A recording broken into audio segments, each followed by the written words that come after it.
So guys, welcome all of you for today's class of capital gains. Capital gains में अपने को क्या क्या पढ़ना था जो अपने ऑलरेडी पढ़ चुके, मैं आपको एक बार रिवाइज करवा देता हूँ.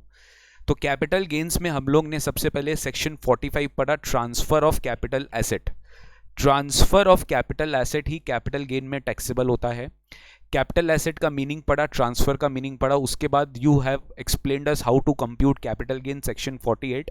Cell consideration minus transfer expense, net sale consideration minus cost of acquisition, cost of improvement, gross short term capital gain. Finally exemptions देने के बाद या डिडक्शंस देने के बाद you get taxable capital gains. You index cost of acquisition और you take index cost of improvement if you have a long term capital asset. There are two types of gains: long term gain, short term gain.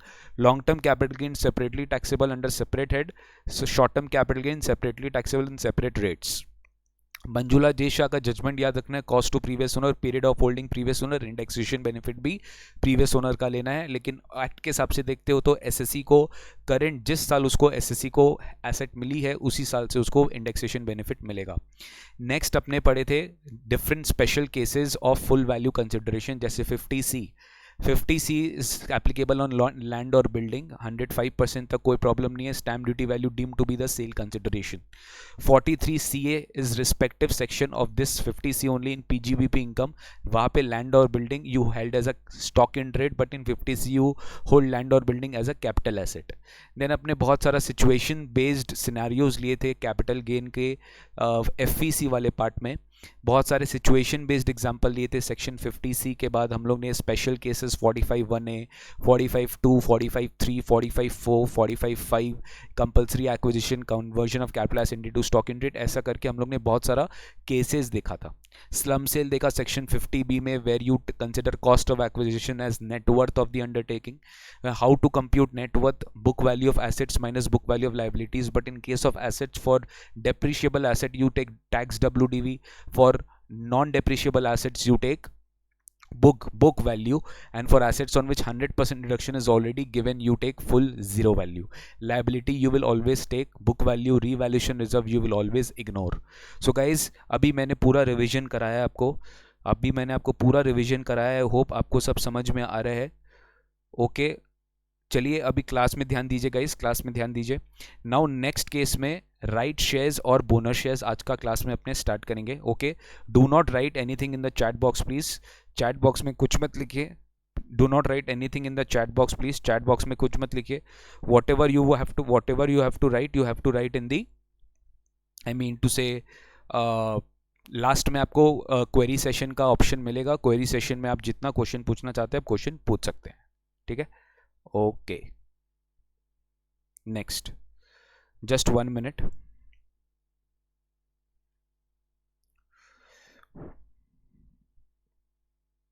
Yes sir, right shares bonus shares एक बार बता दीजिए. Right shares bonus shares एक बार बता दीजिए. सो right shares क्या होता है sir, बताइए. राइट शेयर्स के केस में, उसके पहले मैं बोनस शेयर्स बता देता हूँ. बोनस शेयर्स के केस में अपने को कॉस्ट समझना है. नॉर्मली आपको बोनस शेयर्स कैसे मिलता है, you get in lieu of the existing shares which you are holding in the company. If you are holding some share in the company ने बोनस अनाउंस किया तो आपको 1:1 या 1:2 जो भी आपको बोनस इशू मिल रहा है, या 2:1 आपको बोनस इशू मिल रहा है, तो बोनस इशू को अगर आप फर्दर सेल करते हो तो आपके हाथ में बोनस का क्या कॉस्ट है. ऑब्वियसली वो बोनस का कॉस्ट क्या होगा, जीरो होगा. वो बोनस का कॉस्ट क्या होगा, जीरो होगा, because you have actually not purchase the asset. लेकिन वो बोनस कब जीरो होगा, if that bonus shares is acquired और it is allotted on or after 1/4/2001. ठीक है. अरे यार हो गया बैकग्राउंड म्यूजिक, बस ठीक है. अभी क्लास में ध्यान दीजिए प्लीज, क्लास में ध्यान दीजिए. बैकग्राउंड म्यूजिक की बात हो गई है, अब आपको क्लास में ध्यान देना है. बोनस शेयर्स एक्वायर्ड बिफोर 2001, अगर बोनस शेयर्स 2001 के पहले एक्वायर हुआ है तो fair market value as on 1/4/2001 को आपको क्या लेना पड़ेगा, कॉस्ट ऑफ एक्विजिशन. तो बोनस शेयर्स के लिए जो 1/4/2001 के पहले का अगर आपका अलॉटमेंट है तो आपको उस डेट का फेयर मार्केट वैल्यू लेना पड़ेगा, बिकॉज आपके पास उसका ऑप्शन रहता है. बट 1/4/1 के पास आपके कोई फेयर मार्केट वैल्यू का ऑप्शन नहीं है, आप उसको जीरो मान के चलेंगे, तो capital gain will be fully taxable. Sir what about right shares, ध्यान से सुनना. अगर आपको कंपनी ने राइट ऑफर किया, it means you got a right entitlement, and if you subscribed, if you accepted this right entitlement and if you are subscribe if you are taking the right shares, so basically अगर आप खुद share holder हो और company ने आपको right shares offer किया, तो if you are purchasing the right shares, तो whatever price you are paying it to company means what is the issue price of the share will be the cost of acquisition in your hands. लेकिन sir मुझे एक बात बताइए, अगर आपको rights issue नहीं चाहिए था, but what you did, you renounce that right to another person, आपने दूसरे पर्सन को वो राइट्स को क्या कर दिया, रेनाउंस कर दिया। तो अब आप मुझे बताइए, क्या आपके हाथ में राइट एंटाइटलमेंट का कोई कॉस्ट था? The answer is definitely zero, because company allotted you that right entitlement. Entitlement क्या हुआ? A right to purchase equity share from the company directly instead of stock market. वो आपको जो भी कम प्राइस में, डिस्काउंटेड प्राइस में मिलता है, तो राइट एंटाइटलमेंट किसको मिला? राइट एंटाइटलमेंट शेयर होल्डर को मिला, ओरिजिनल शेयर होल्डर को मिला। तो उनके लिए कॉस्ट क्या है? जीरो। बट मैं अगर ट्रांसफर करता हूँ राइट एंटाइटलमेंट, तो फॉर मी राइट एंटाइटलमेंट का कॉस्ट क्या होगा? Always zero. और जो भी मेरे हाथ में गेन्स आएगा that will be fully taxable as my short term capital gains, because मैं राइट को क्या कर रहा हूँ? रिनाउंस कर रहा हूँ। राइट को क्या कर रहा हूँ? रिनाउंस कर रहा हूँ। तो ये मेरा ऑब्वियसली, इसका पीरियड ऑफ होल्डिंग कैसे कैलकुलेट करेंगे? जिस दिन आपको राइट मिला और till the date you have renounce the right. But finally the person whom you have renounced the right, if he has purchased the share from the company from the rights you have given to him, so उनके लिए right shares का cost क्या होगा? Sir very very important, I repeat, मान लीजिए आपने उनको renounce किया 25 रुपीज पर शेयर में, कंपनी ने अलॉट किया finally at rate of ₹200, so how much did he pay for that total right shares? 25 पर शेयर अगर राइट एंटाइटलमेंट का कॉस्ट है, plus 200 did he pay to the company, so 200 plus 25 which gives me 225, वो किसको पे किया होगा? Company को पे किया होगा। वो किसको पे किया होगा? कंपनी को पे किया होगा। सर आज मैं सेंटर गया था और मैंने डीटी का सारा बुक कलेक्ट कर लिया। Thank you thank you thank you.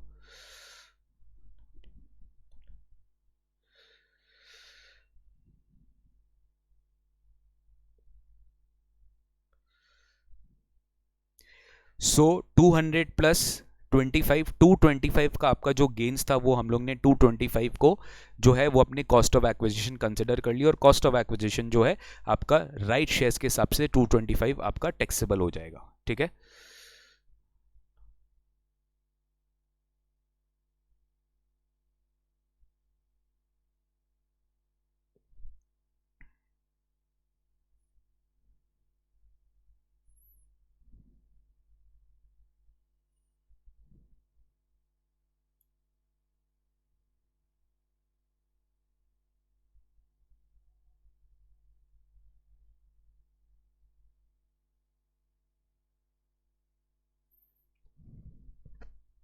So right shares का अगर कॉस्ट मानेंगे ओरिजिनल शेयर होल्डर, तो इशू प्राइस हो गया, परचेजर ऑफ राइट हो गया, तो issue price plus cost of right हो गया। ठीक है।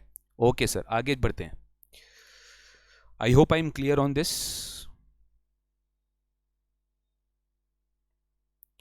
नेक्स्ट आता है transfer of securities by depository 45(2)(a। What is depository? Like NSDL and CSDL, जो आप डीमटेरियलाइज्ड फॉर्म में, डीमैट फॉर्म में आप ऑनलाइन अकाउंट में आप शेयर्स होल्ड करते हो, and according to secure depositories act, whatever shares is kept in your online account, उनके लीगल ओनरशिप होता है एनएसडीएल या एनएसडीएल के पास, जो डिपॉजिटरी पार्टिसिपेंट जहाँ पे आपकी शेयर्स होल्ड रहती है, तो वहाँ पे आपका अकाउंट में शेयर्स होल्ड रहता है। But according to income tax law, the beneficial ownership is lying with the underlying share holder. तो जो भी डीमैट फॉर्म में आपका शेयर्स पड़ा, अगर उसे आप सेल करते हो, first of all under section 45(2)(a, the capital gain will be taxable in the hands of the person who is the beneficial owner. जो बेनिफिशियल ओनर है उसके हाथ में वो टैक्स लगेगा, उसके हाथ में वो टैक्सेबिलिटी आएगी। नाउ द पॉइंट इज, काफ़ी बार क्या होता है कि आपने खरीद लिया पहले आज, बट वो डीमैट आपके अकाउंट में हिट किया मान लीजिए 5 डेज बाद या 6 डेज बाद, ओके। बट कुछ कभी कभी क्या होता है, कभी कभी शेयर सेम डे डीमैट में चला जाता है, depending on the case to case, depending on the actual scenario. So in this case law ने बोला है कि आपकी जो कॉस्ट ऑफ एक्विजिशन होगी और जो पीरियड ऑफ होल्डिंग होगी, एसेट का आप कैसे कंप्यूट करोगे, क्योंकि डीमैट फॉर्म में जब शेयर्स आप बेच रहे हो तो जिस दिन डीमैट में आपकी एंट्री हो रही है, जिस दिन डीमैट में आपकी एंट्री हो रही है, बेसिकली फीफो मेथड में आपको लेना पड़ेगा, very important, which can come in MCQ exam, first in first out method, first in first out method. तो first in first out method में आपको देखिए, मैं अभी कुछ भी मैं चार्ट नहीं पढ़ रहा, अगर आप राइट शेयर्स नहीं समझे तो मैं क्लास में रिपीट करूंगा। Sir, different between right shares and right entitlement. Right shares is the final share which you purchase, but right entitlement is the offer of the rights. Sir आपकी pen drive classes आपकी pen drive class में मिलेगी, available है क्या? Yes, pen drive में available है। अभी please मत पूछिए सब क्वेश्चन, सब लास्ट में अपने रिप्लाई करेंगे। डीमैट मीन्स, डीमैट क्या होता है? Dematerialised form. डीमटेरियलाइज्ड फॉर्म मतलब ऑनलाइन फॉर्म में आपको जो शेयर्स ऑनलाइन अकाउंट में, because as per today's law आपको सारा शेयर्स डीमैट फॉर्म में रखना पड़ता है। आप कोई भी, जैसे अभी आईपीओ आ रही है, अगर आप सुने होंगे हैप्पीएस्ट माइंड्स टेक्नोलॉजीज, आईपीओ आ रही है तो आपको ऑनलाइन अप्लाई करना पड़ता है, डीमैट फॉर्म में अप्लाई करना पड़ता है, फिजिकली आपको नहीं मिलेंगे शेयर सर्टिफिकेट्स, तो डीमैट फॉर्म में आपको अप्लाई करना पड़ता है। तो as per 45(2)(a whatever cost of acquisition आप निकालोगे या फिर आप पीरियड ऑफ होल्डिंग निकालोगे, आप फीफो बेसिस पे निकालेंगे, मतलब डीमैट अकाउंट में जो सबसे पहले आया उसी को मानेंगे वो सबसे पहले गया है, और डीमैट अकाउंट में जब से लास्ट में क्रेडिट हुआ उसी को मानेंगे वो सबसे लास्ट में सेल हुआ है। Okay, so this was a simple provision of 45(2)(a, जिसका सेक्शन बहुत सिंपल है, मैं उसका एग्जाम्पल नहीं ले रहा, जो सेक्शन थोड़ा बड़ा होगा उसका मैं एग्जाम्पशन डेफिनेटली ले लूंगा। ठीक है sir, keep mic below your lips. Okay sir, 45(2)(a समझ नहीं आया, प्लीज बताए दोबारा। सर समझ नहीं आया सर, प्लीज रिपीट। समझ कैसे आएगा, आप लोग का तो ध्यान पूरा वीडियो में था, आप लोग देख ही नहीं रहे थे, तो 45(2)(a भी आपको समझ में नहीं आया। मैंने आपको बोला कि आपको 100% अटेंशन देना है।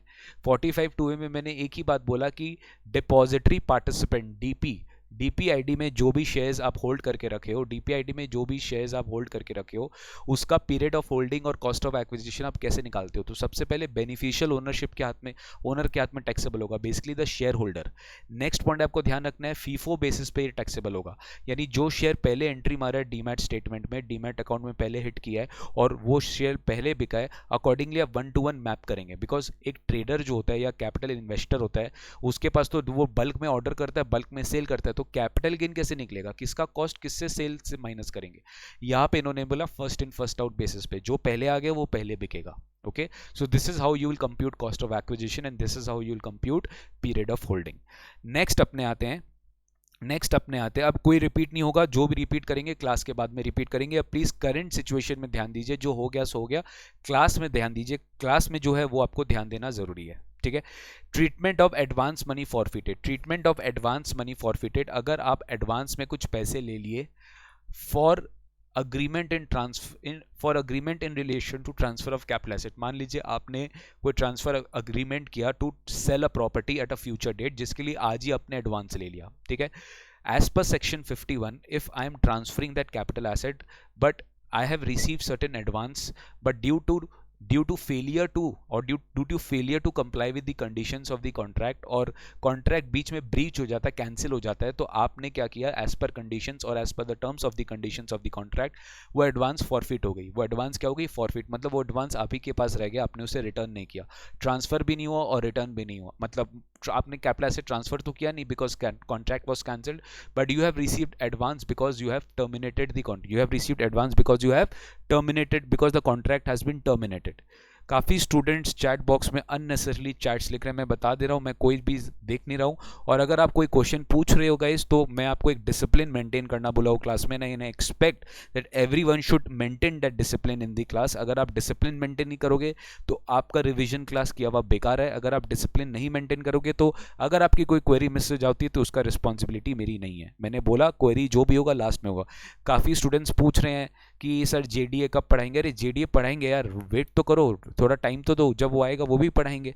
Y you are unnecessary typing the chats, मतलब ये नहीं कि कुछ भी लिखना स्टार्ट कर दीजिए, जो मैं बोल रहा हूँ उसको ध्यान से कोई सुन नहीं रहा है इसलिए वो बार बार रिपीट करने बोल रहा है। ठीक है, अगर रिपीट चाहिए तो आपको क्लास के बाद में मैं रिपीट करके दे दूंगा गाइस, बट अभी आपको क्लास में पूरा कॉन्सेंट्रेशन देना है। Why are you not understanding the simple point.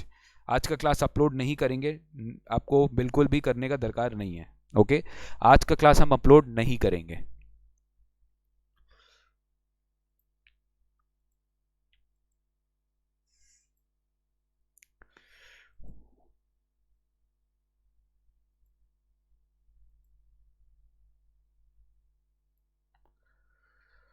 Okay,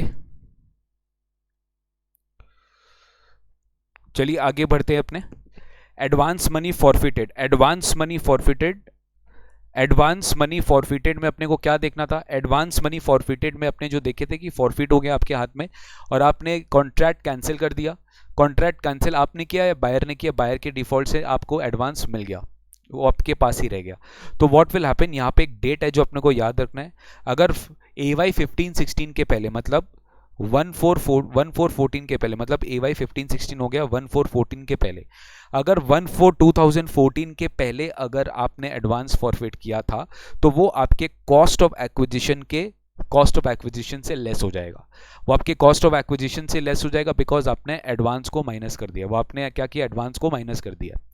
मतलब सर अगर मान लो आपका 2 लाख रुपया का एसेट था और आपने 5 लाख में बेचा है, ठीक है, सॉरी 5 लाख में बेचा ही नहीं है बिकॉज कॉन्ट्रैक्ट कैंसिल हो गया। अभी 2 लाख में आपने खरीदा था, बट फ्यूचर में मतलब आपने कोई एग्रीमेंट किया जिसके लिए आपको 50,000 एडवांस मिल गया। Now in this case what happened, once again you have terminated the contract, तो आपको 50,000 का एडवांस मिला। Next again you entered into a fresh contract जहां पे आपका सेल प्राइस हुआ 5 लाख।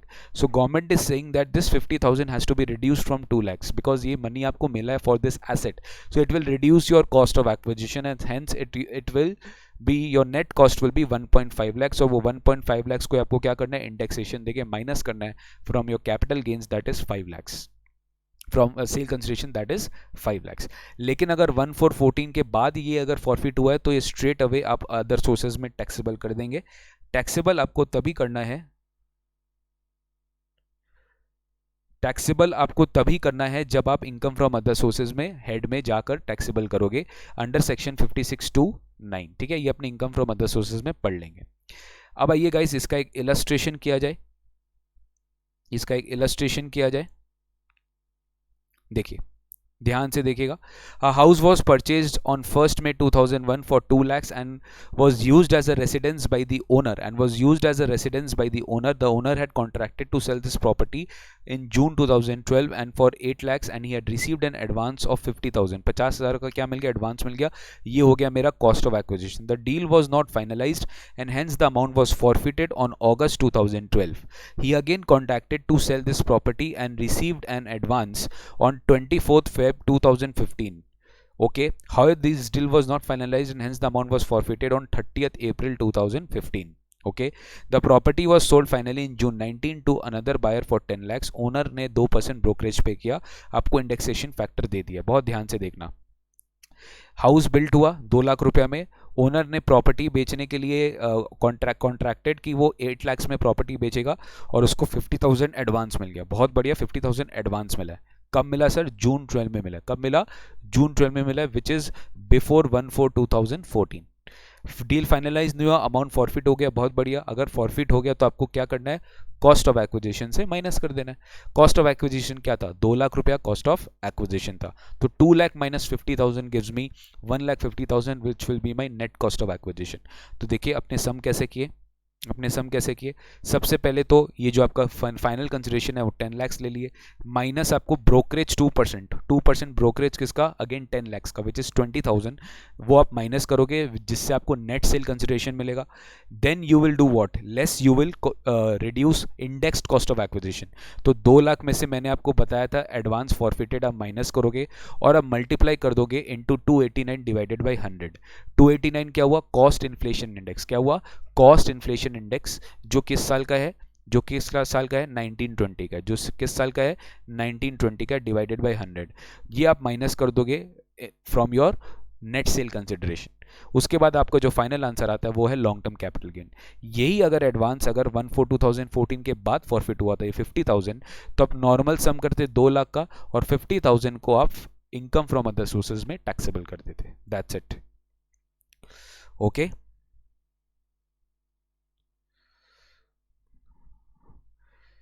रविकांत शर्मा जी, स्वर्णेंदु राय जी, आप प्लीज़ अपनी क्वेरीज को लास्ट में पोस्ट करना। अभी हम लोग आगे बढ़ते हैं। ट्रांसफर ऑफ बॉन्ड्स या डिबेंचर्स एंड प्रेफरेंस शेयर्स, ये अपने ऑलरेडी बार कर चुके हैं, फिर भी एक बार अपने इंडिपेंडेंटली देख लेते हैं। जहाँ पे मैंने आपको बताया था कि bonds and debentures they are never indexed except capital index bonds and sovereign gold bonds, ठीक है। इसमें कभी भी इंडेक्सेशन बेनिफिट नहीं मिलता, although they can be long term capital gain. तो no indexation benefit on transfer of bonds या debentures other than capital indexed bonds and zero coupon bonds and sovereign gold bonds. इस bonds पे आपको कभी भी indexation benefit नहीं मिल जाता है, बाद बाकी बॉन्ड्स में आपको इंडेक्सेशन बेनिफिट नहीं मिलता। इसमें एक सेक्शन आता है 47 का, या रेलिवेंट है इसलिए मैं बता देता हूं। अगर कोई कंपनी डिबेंचर्स को कन्वर्ट करती है इक्विटी शेयर्स में, ठीक है, या कोई भी शेयर्स में, तो जो शेयर होल्डर है उसको जो डिबेंचर मिला हुआ था अब उसको क्या मिल गया, इक्विटी। तो उसके हाथ में तो ट्रांसफर हो गया। आई रिपीट, कंपनी ने कन्वर्ट किया डिबेंचर इनटू इक्विटी और any kind of preference shares. So think from the point of view of share holder, share holder को क्या मिल के रखा था, debentures. Now what is getting, another equity share, तो उसको ट्रांसफर हो गया। It's an exchange, an exchange is an transfer, exchange is a transfer. तो एक्सचेंज अगर ट्रांसफर है तो इस केस में ट्रांसफर ऑफ कैपिटल एसेट हो रहा है, तो आपको कैपिटल गेन निकालना पड़ेगा। तो ये आप कैसे निकालोगे सर? सबसे बेस्ट बात बताऊं, 47 section 47 which tells that transaction is not regarded as transfer, वो इटसेल्फ बताता है कि वहां पे आपका कैपिटल गेन क्या होगा, एग्जेम्प्ट हो जाएगा। अगर कोई भी तरह का डिबेंचर्स इक्विटी या प्रेफरेंस में कन्वर्ट होता है तो कैपिटल गेन क्या होगा, एग्जेम्प्ट हो जाएगा। अब इसमें एक बात समझिएगा सर, डिबेंचर में मैं डिबेंचर होल्ड करके रखा था, बट वो डिबेंचर होल्ड कन्वर्ट हो गया इक्विटी में, ठीक है। अब मैं होल्ड करके क्या रखा हूं, इक्विटी। पहले मैंने प्राइस किसके लिए पे किया था, डिबेंचर। एक डिबेंचर कन्वर्ट हुआ एक इक्विटी में, रिपीट, एक डिबेंचर कन्वर्ट हुआ एक इक्विटी में। So one debenture price which I paid for is was 100 rupees. Now it got converted into equity, मान लो वैल्यू सेम है 100 रुपीज, मान लो वैल्यू सेम है 100 rupees, but I sold this share. I repeat, debenture तो नहीं रहा because मेरा तो convert हो गया डिबेंचर, बट मैंने ये बेचा 160 रुपीज का शेयर में। Now my question is, how will I compute the cost of this share, because I am selling the share obviously ना। How will I compute the cost of this share, ये share का मैं cost कैसे निकालूंगा, मैं share का cost कैसे निकालूंगा? ये शेयर का कॉस्ट मैं एक ही तरीके से निकाल सकता हूं, ये शेयर का कॉस्ट मैं एक ही तरीके से निकाल सकता हूं कि मुझे पता चल जाए कि प्रीवियसली मेरा डिबेंचर का क्या कॉस्ट था। जो डिबेंचर का कॉस्ट है वही मेरा इसका कॉस्ट हो जाएगा। रफली सर एक ही बात आता है घुमा फिरा के, प्रीवियसली आपका वो प्रीवियस एसेट का क्या कॉस्ट था, वही करंट एसेट का आपको कॉस्ट मानना पड़ेगा। सिमिलरली डिबेंचर से डिबेंचर, अब आप पीरियड ऑफ होल्डिंग कब मानेंगे, जब से कन्वर्ट हुआ है इक्विटी में, कि पहले से मानेंगे? तो सर यहाँ पे क्लियरली अपने पढ़ चुके हैं कि डिबेंचर्स का जो पीरियड ऑफ होल्डिंग है that will also be included in the period of holding of the share, because conversion of debenture into equity was an exempt transfer. तो उसका आपको बेफालतू का वेस्ट नहीं होगा, it will be treated in the computation of share capital gain on shares. तो period of holding of shares shall include the period of debentures held by the assessee prior to the conversion into shares, ठीक है। तो ये conversion and all ये अपने समझ गए। बाद बाकी जितने भी रिडेम्पशन नॉर्मल होते हैं, मान लो जब डिबेंचर का पीरियड ओवर हो गया, आपको जब डिबेंचर का फुल वैल्यू कंसिडरेशन मिल गया, तो नॉर्मली कैप गेन में जैसे टैक्स होता था वो टैक्सेबल हो जाएगा। कन्वर्जन खाली एग्जेम्प्ट है, ये ध्यान आप रखिएगा। प्रेफरेंस शेयर्स में गाइस इंडेक्सेशन परमिसेबल है, because preference shares is not bonds, okay, उसमें आप इंडेक्सेशन नॉर्मली ले सकते हो। सिमिलरली प्रेफरेंस शेयर्स के ऊपर भी एक अमेंडमेंट आ गया था कि प्रेफरेंस शेयर्स को भी अगर आप इक्विटी में कन्वर्ट करते हो, कंपनी मान ली you are a preference share holder, now you are be getting equity share, तो you are getting preference share, you are getting equity share and you gave preference share, तो आपके लिए exchange हो गया, ट्रांसफर हो गया, तो अगेन कैप गेन आ गया। तो इन this case it is an exempt transfer under section 47, ठीक है। अगेन पीरियड ऑफ होल्डिंग जो प्रेफरेंस शेयर्स का था वो भी आपको इक्विटी में कैलकुलेट किया जाएगा, कॉस्ट जो आपका प्रेफरेंस शेयर्स का था वो भी आपको इक्विटी में कॉस्ट मिल जाएगा। तो सिंपल है guys, the formula is very simple, you just need to use your brains, ठीक है। ये मैं बोलूंगा जस्ट रीड कर लो आप, कॉन्सेप्ट बिल्कुल सेम है सेक्शन 47 का, कॉन्सेप्ट बिल्कुल सेम है। मैं कुछ कुछ पोर्शंस करवा देता हूं। Section 47 talks about transactions which are not regarded as transfer. कौन कौन से ट्रांजैक्शंस है जो ट्रांसफर माने ही नहीं गए हैं? आई रिपीट, जो ट्रांसफर माने नहीं जाते। अगर ट्रांसफर ही नहीं है तो कैप गेन नहीं है, because charging section fails. Capital gain का सेक्शन 47 बोलता है, जो अभी तक अपने पढ़ रहे थे, कि कैपिटल गेन नहीं टैक्सेबल होगा बिकॉज वो ट्रांसफर नहीं, उसको आप ट्रांसफर नहीं मानते। जैसे gift is an exempt transfer, anything you are transferring under a will जैसे वसीयतनामा, ओके, वो टैक्सेबल नहीं होता। इनहेरिटेंस, आप कोई इनहेरिट कर रहे हो प्रॉपर्टी किसी से, तो that will definitely not be treated as transfer. तो ये सब क्या चीज होते हैं, वो ट्रांसफर के डेफिनेशन में नहीं आते, and if it is not transfer definitely capital gain section will not be applicable. तो फटाफट मैं आपको एक बार दिखा देता हूं, not at all important, just एक बार रीड करके जाना है, ज्यादा रेलिवेंट नहीं है एग्जाम पॉइंट ऑफ व्यू से। Transactions which are not regarded as transfer is the second part.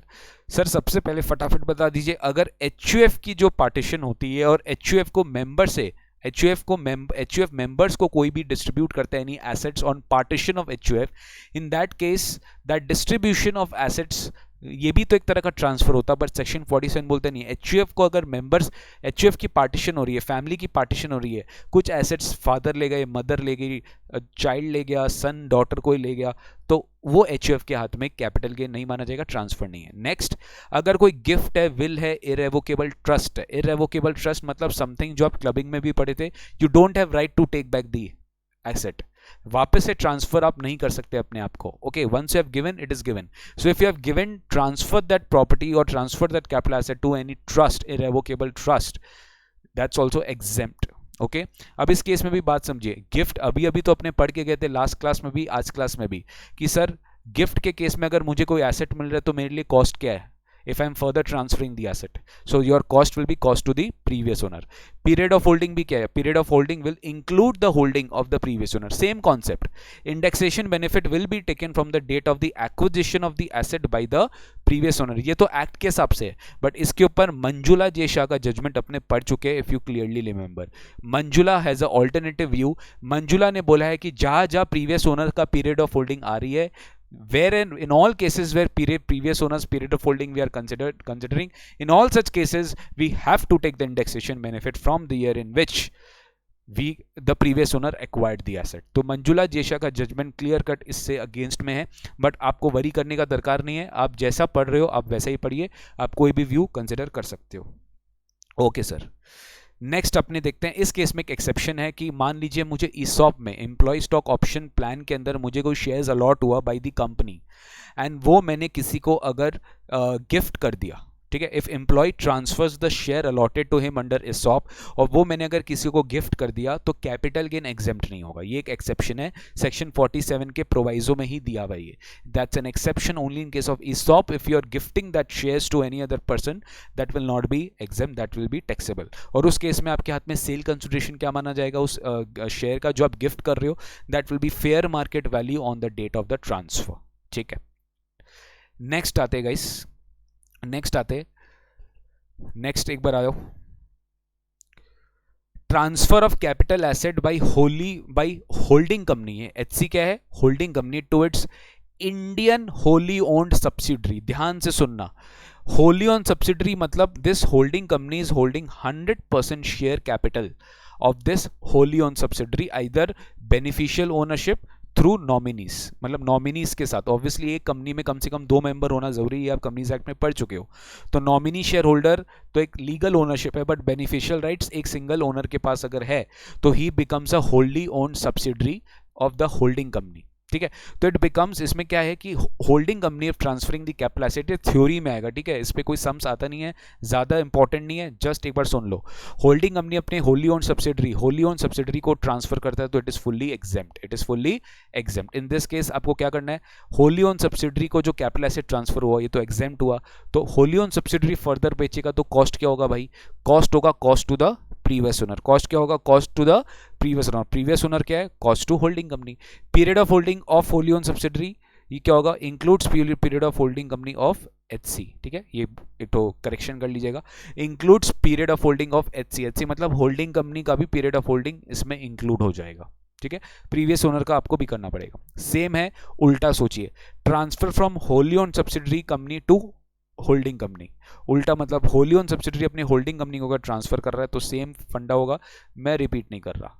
Next सोचिए, अमेलगमेशन अपने पढ़े थे, अगर अमेलगमेशन के दौरान कोई भी ट्रांसफर हो रहा है bye अमेलगमेटिंग company to amalgamated company, जो अमेलगमेटेड कंपनी कौन है, इंडियन कंपनी है, जो अमेलगमेटेड कौन है, इंडियन कंपनी है, तो इन दिस केस वो भी एक स्कीम ऑफ अमेलगमेशन में, जो आप सेक्शन 230 ऑफ कंपनीज एक्ट 13 में पढ़ते हो, जो 1956 में सेक्शन 391 टू 394 था। इस केस में भी आपको जो ट्रांसफर है ये हम एग्जेम्प्ट ट्रांसफर मानेंगे under section 47। Next, cost of acquisition to amalgamated company, cost of acquisition to amalgamated company. In this case cost of acquisition to amalgamated company क्या मानेंगे सर? अमेलगमेटेड कंपनी को जो एसेट मिला है उसके लिए उसका कॉस्ट क्या होगा, क्योंकि ट्रांसफर तो एग्जाम था, कॉस्ट होगा जो अमेलगमेटिंग कंपनी के हाथ में कॉस्ट था। पीरियड ऑफ होल्डिंग भी वही होगा जो अमेलगमेटिंग कंपनी के हाथ में पीरियड ऑफ होल्डिंग था, तब से आप लेकर मानेंगे। इंडेक्सेशन बेनिफिट सेम कर लो, जब से कैपिटल एसेट अमेलगमेटिंग कंपनी को मिले, लेकिन आप मंजुला फॉलो करोगे तो जिस दिन से आपको अमेलगमेटिंग कंपनी का पीरियड ऑफ होल्डिंग कैलकुलेट करो तब से आप लोगे। सेम व्यू इसमें भी जाता है, ठीक है। सो गाइज आई थिंक ये मोस्ट ऑफ द केसेस है। डीमर्ज्ड कंपनी आप देख लेना, सेम कॉन्सेप्ट है डीमर्ज्ड कंपनी के केस में, सेम फंडा है, सब कुछ सेम है। कन्वर्जन ऑफ बॉन्ड्स या डिबेंचर्स इनटू शेयर्स हम लोग ऑलरेडी पढ़ चुके हैं, मैं रिपीट नहीं कर रहा। यहाँ पर आपको ध्यान देना है, नेक्स्ट है अलॉटमेंट ऑफ शेयर्स। ध्यान से सुनना मेरा बात, अकाउंटेंसी वाले जितने भी स्टूडेंट्स हैं जो accounts, I think everyone is studying, you must have studied this portion that मान लीजिए अगर एक कंपनी का अमेलगमेशन हो रहा है, so A company is amalgamating into B company, ठीक है। सो बी ए कंपनी के जो शेयर होल्डर्स है उनको किसका शेयर मिलेगा, because A is amalgamating, so B will issue shares to the share holders of A company. तो if B is issuing shares to share holders of A company, तो मुझे बताइए सेम फंडा हो रहा है, this share holder was owning company A share but now they are getting companies B share, तो share holder के हाथ में भी तो क्या हो रहा है, ट्रांसफर हो रहा है, exchange, they are getting share of B company but they are surrendering or that shares of share in A is getting transferred। तो अगेन यहाँ पे भी सेक्शन 47 का रोल आता है, और सेक्शन 47 यही बोलता है कि जो शेयर होल्डर्स को मिल रहा है by amalgamated company in lieu of the shares which is held in amalgamating company, just because ये ए में होल्ड कर रहा है तभी तो उसको बी का शेयर मिल रहा है। अब ए का जो शेयर है वो ट्रांसफर हुआ और बी का शेयर मिला, तो what will be the cost of acquisition in the hands of the amalgamated company, ठीक है। तो इसका शेयर्स क्या कॉस्ट क्या होगा, जो अमेलगमेटिंग कंपनी के शेयर्स के कॉस्ट के थे, ठीक है। और पीरियड ऑफ होल्डिंग भी आपको पुराना पीरियड ऑफ होल्डिंग से मिल जाएगा। बेसिकली शेयर होल्डर को क्या देखना पड़ेगा कि मेरा जो ए कंपनी का स्टॉक था, ए कंपनी में कितना में खरीदा था, वही मैं मान लूंगा कि मैं बी भी उतना में ही खरीदा था। और पीरियड ऑफ होल्डिंग जब से मेरे पास ए है तब से मैं मान लूंगा तब से मेरे पास बी है। तो guys logic is very simple, everywhere एक ही लॉजिक अपने देख रहे हैं। नेक्स्ट कुछ इंपॉर्टेंट मुझे जो लगा एग्जामिशंस, मुझे जो लगा ट्रांसफर 47 वाला, वो मैंने यहाँ पर लिख दिया है, ठीक है सर। Both are explaining same Manjula and the chart.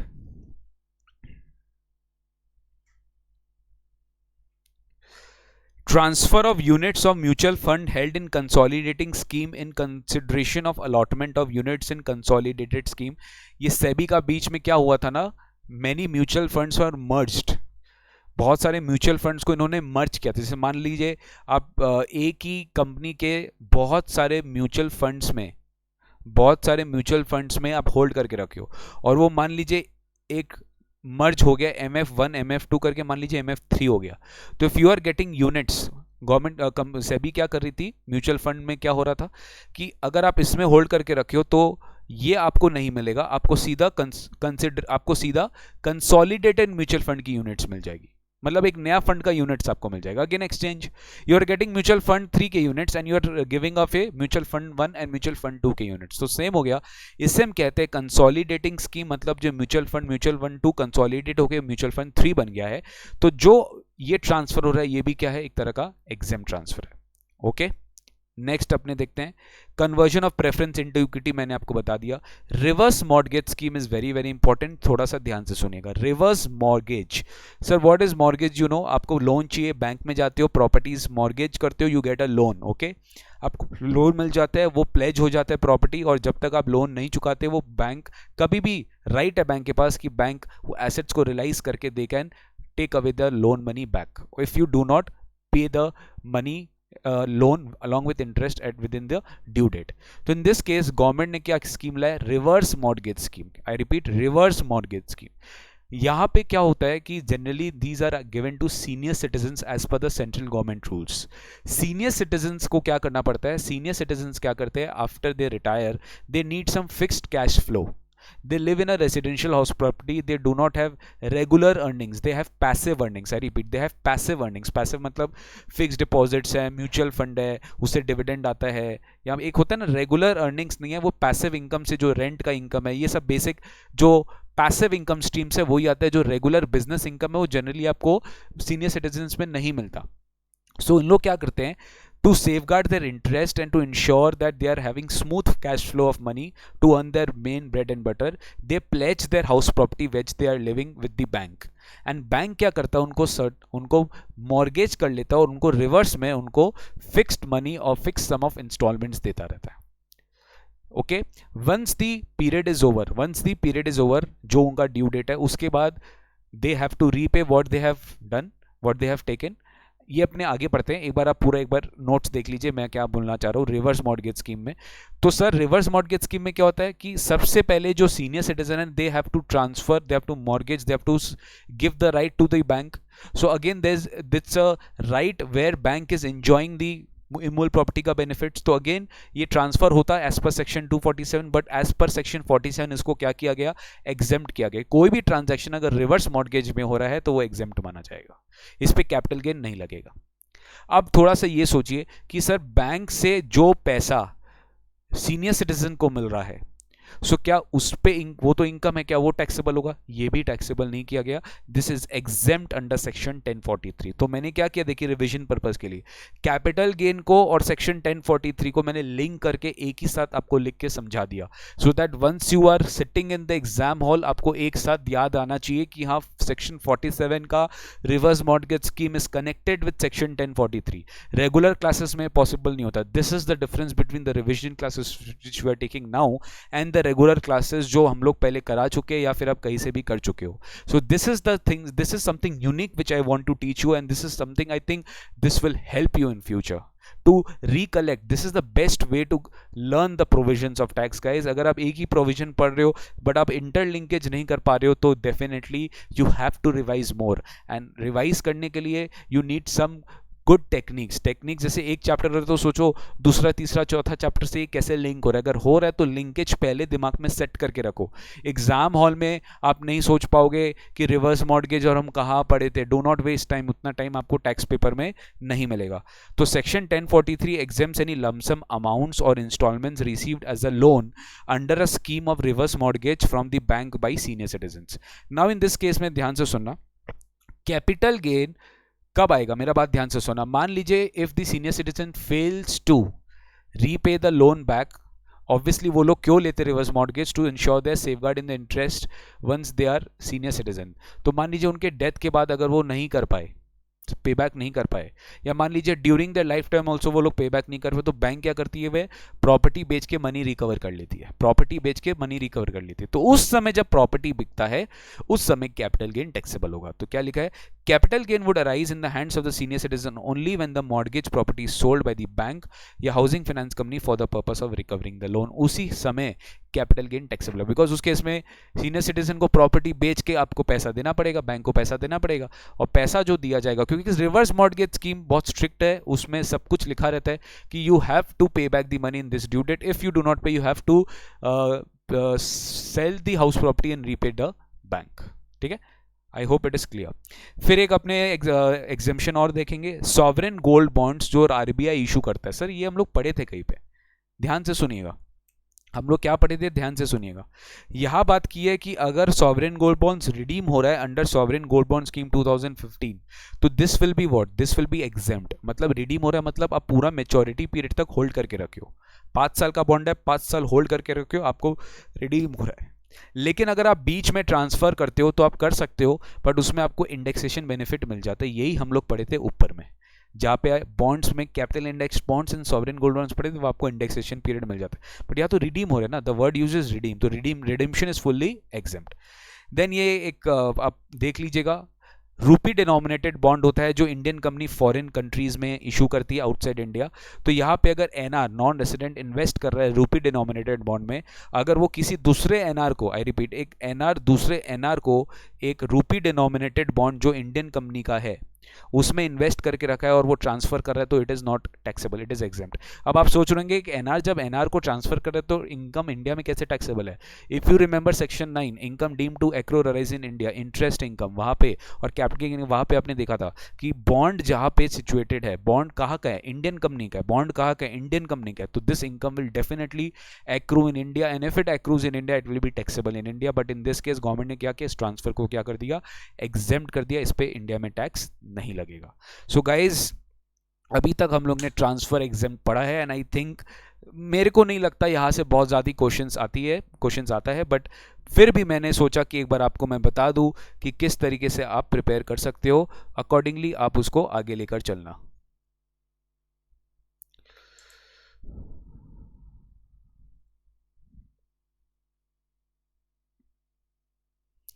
Devjit Paul, slump sale मैं लास्ट क्लास के बाद में रिपीट करूंगा।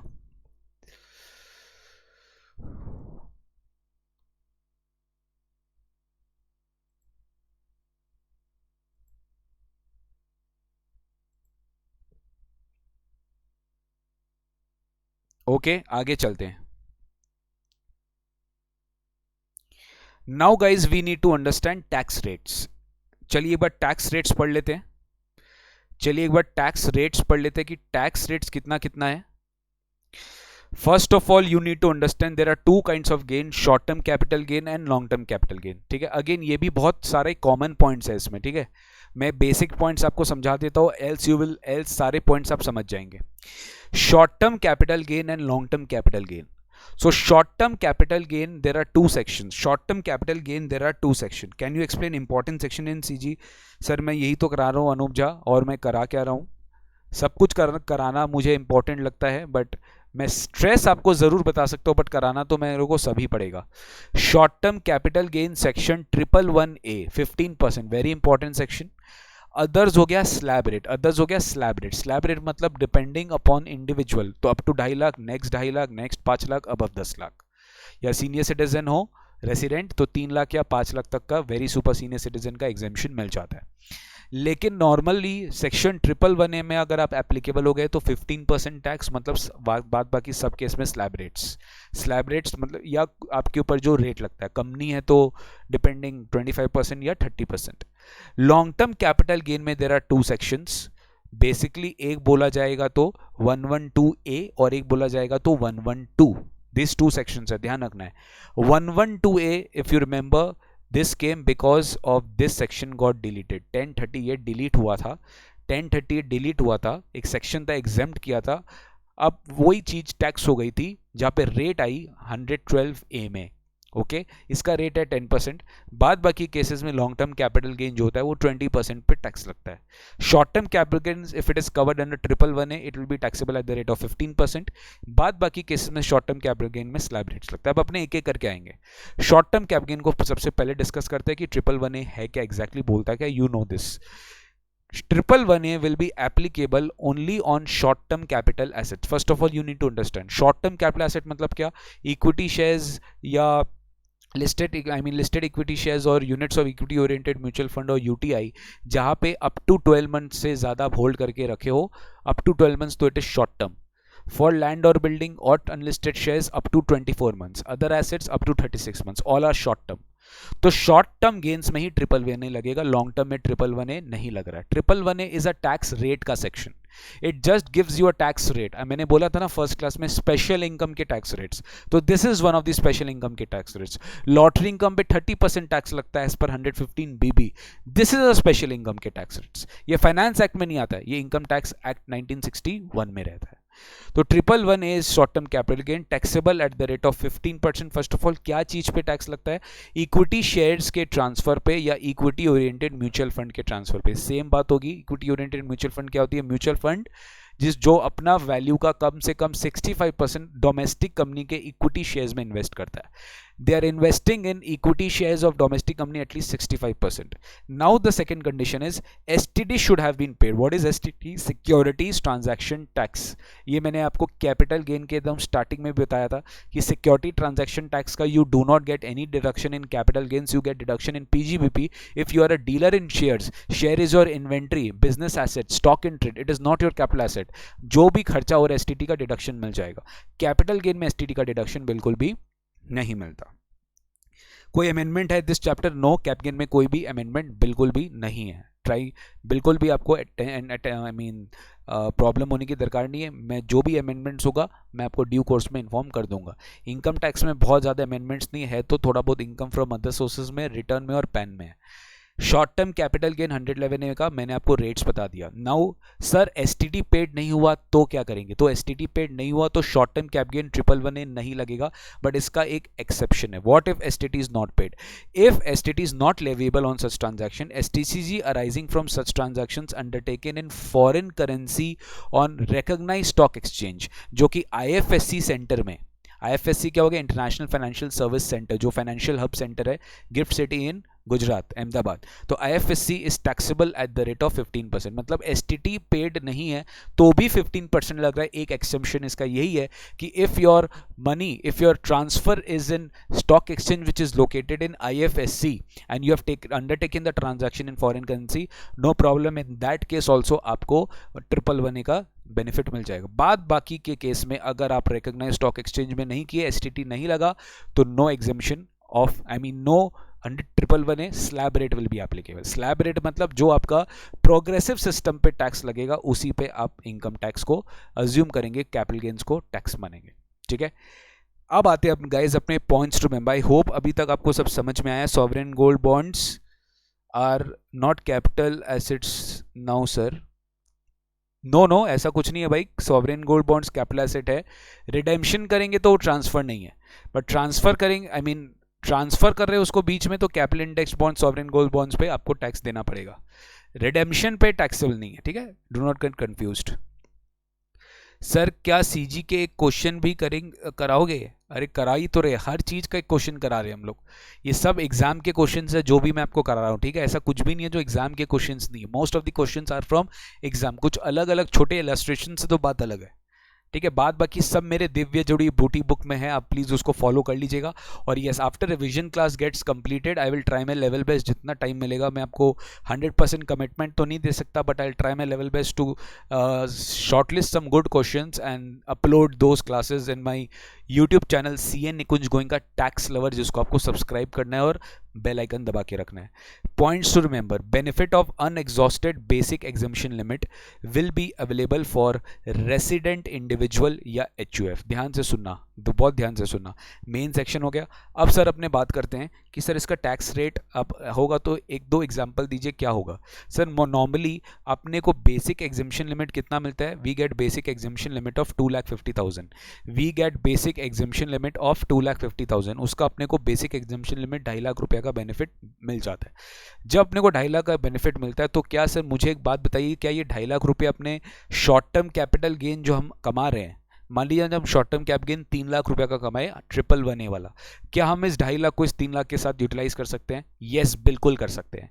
You can utilise this basic exemption limit with this short term capital gain only and only if you are a resident individual in HUF. मतलब अगर आप non resident हुए individual HUF, मतलब resident individual HUF को कोई भी छोड़ के, if you are a company, Indian company, if you are a non resident individual HUF, you are any person other than resident individual HUF, sorry to say आपको ये basic exemption limit नहीं मिलेगा. You have to pay tax on full income at the rate of 15%. Only if you are a resident individual HUF you are going to get this basic exemption limit of 2,50,000. ये आपको clear होनी चाहिए. Sir ये unexhausted basic exemption limit क्या होता है? Unexhausted basic exemption limit is basically the basic exemption limit which is left after utilising all other normal income. Normal income मतलब क्या? मान लीजिए आपके सम में, आपकी क्वेश्चन में आपको सैलरी इनकम मिला है, सैलरी इनकम है मान लीजिए 2 लाख रुपीस, ठीक है, और शॉर्ट टर्म कैपिटल गेन वाली जो इनकम है वो मान लीजिए है 1.5 लाख रुपीस। तो टोटल इनकम कितना है? 3.5 लैक्स। टोटल इनकम कितना है? 3.5 lakhs. Now if the total income is 3.5 lakhs, you need to understand this point guys, you need to understand this point कि सर 2.5 लाख तो हम सबसे पहले इसके साथ यूटिलाइज कर लिए, बैलेंस कितना बचा? यही होता है इस केस में अनएग्जॉस्टेड बेसिक एग्जम्पशन लिमिट कितना है? इस केस में अनएग्जॉस्टेड बेसिक एग्जम्पशन लिमिट है 50,000। in this cases unexhausted basic exemption limit is 50,000। so unexhausted basic exemption limit जो 50,000 का बचा है वो आप इसके साथ यूटिलाइज कर सकते हो only if you are a resident individual HUF. तो यहाँ पे आपको 1.5 लाख माइनस 50,000, 1 लाख के ऊपर आपको 15% टैक्स देना पड़ेगा। उसके बाद आपको सरचार्ज और सेस अगर एप्लीकेबल है, सेस तो हमेशा ही एप्लीकेबल होगा, आपको वो भी क्या करना पड़ेगा? ऐड करना पड़ेगा।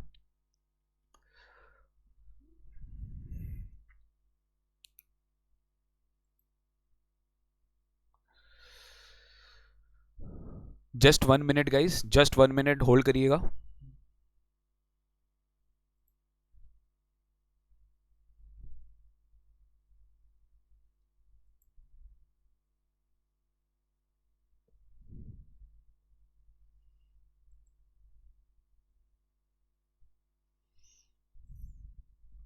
जस्ट 2 मिनट्स होल्ड करना।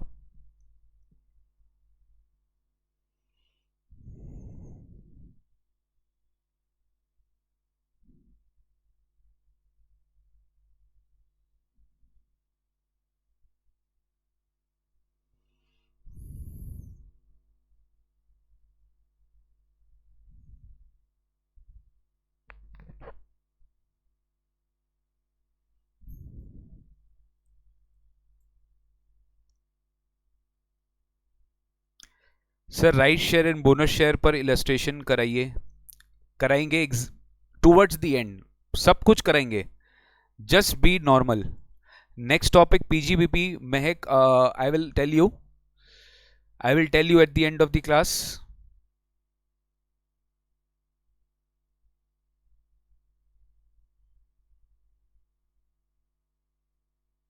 जस्ट 2 मिनट्स वेट करो गाइस, ये राइटिंग पैड खुल रहा है।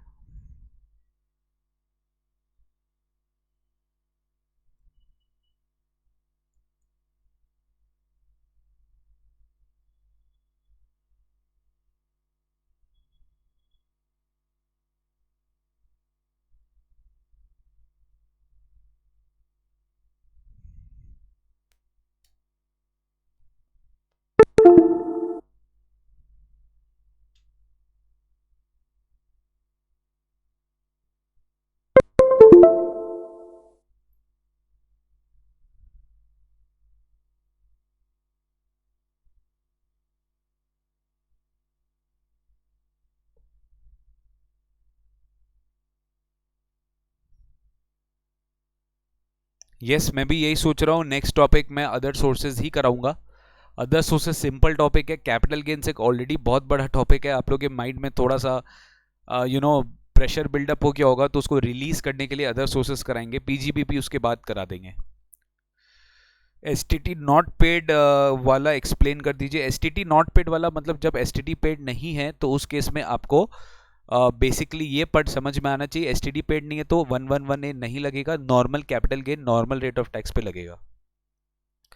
Sir if possible you can upload the written PDF. Written PDF करके क्या करेंगे? सब चीज़ तो सेम है, कोई मतलब नहीं है। सर आज क्लास क्या कैपिटल गेन की है? ऑब्वियसली ये इतना टाइम से मैं यही करा रहा हूँ।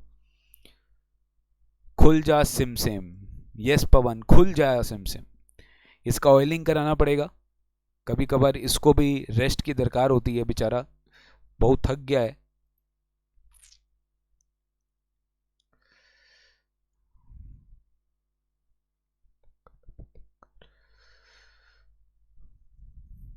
चलिए खुल गया।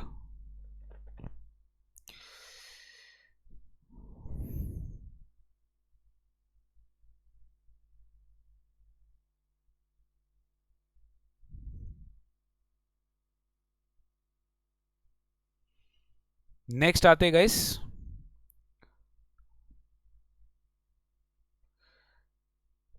तो स्लैब रेट आपको कब मिलेगा? जब 111 है, एप्लीकेबल नहीं है। ओके, तो बेसिक एग्जम्पशन लिमिट वाला आप समझ गए। नेक्स्ट, कोई चैप्टर 6A का डिडक्शन आपको नहीं मिलेगा, ये आपको ध्यान रखना है।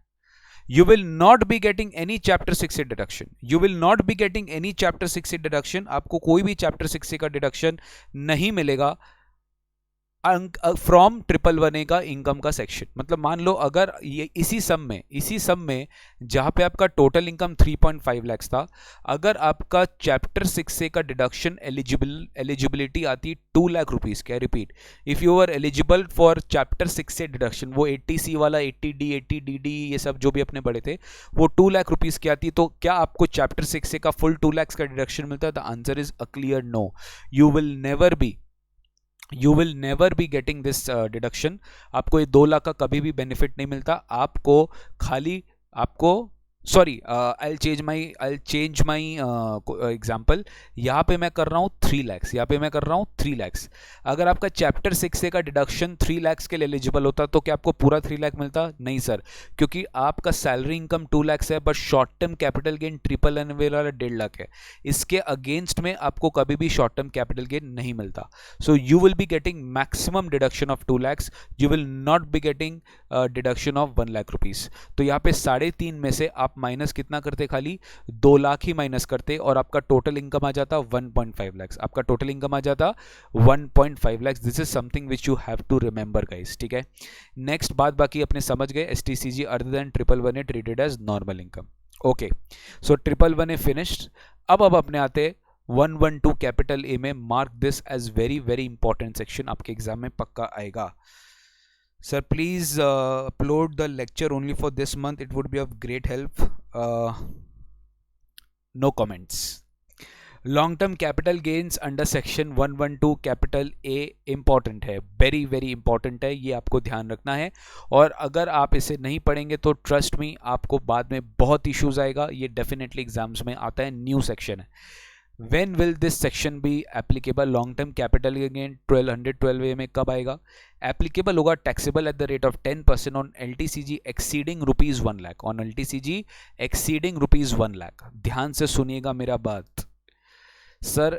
112 capital A, 112 capital A, only this section talks about, other section does not talk. Only this section talks about that when will this tax rate will be applicable? Only when my long term capital gain, मतलब जो gain कमाया मैंने वो अगर 1 लाख रुपए से ज्यादा है, मतलब 1 लाख तक अगर आप कमाए तो आप पे टैक्स नहीं है। ये नहीं बोला है कि एग्जेम्प्ट है, एग्जेम्प्ट होता तो सेक्शन 10 में बताता।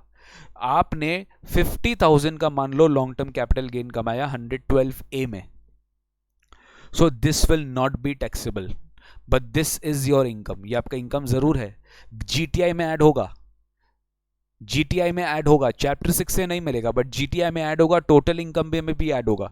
बट इस पे जब आप टैक्स निकालोगे, आप कोई भी टैक्स नहीं निकाल सकते, because up to 1 lakh there is no LTCG, but above, over and above 1 lakh you will be taxing at the rate of 10%। मान लीजिए अगर मेरा 11 lakhs का LTCG आ रहा है अंडर सेक्शन 112 कैपिटल ए, तो in that case what I have to do, I have to reduce this minus 1 lakh and on this 10 lakhs मुझे 10% के हिसाब से LTCG का टैक्स निकालना पड़ेगा। I have to compute long term capital gain tax over and above 1 lakh.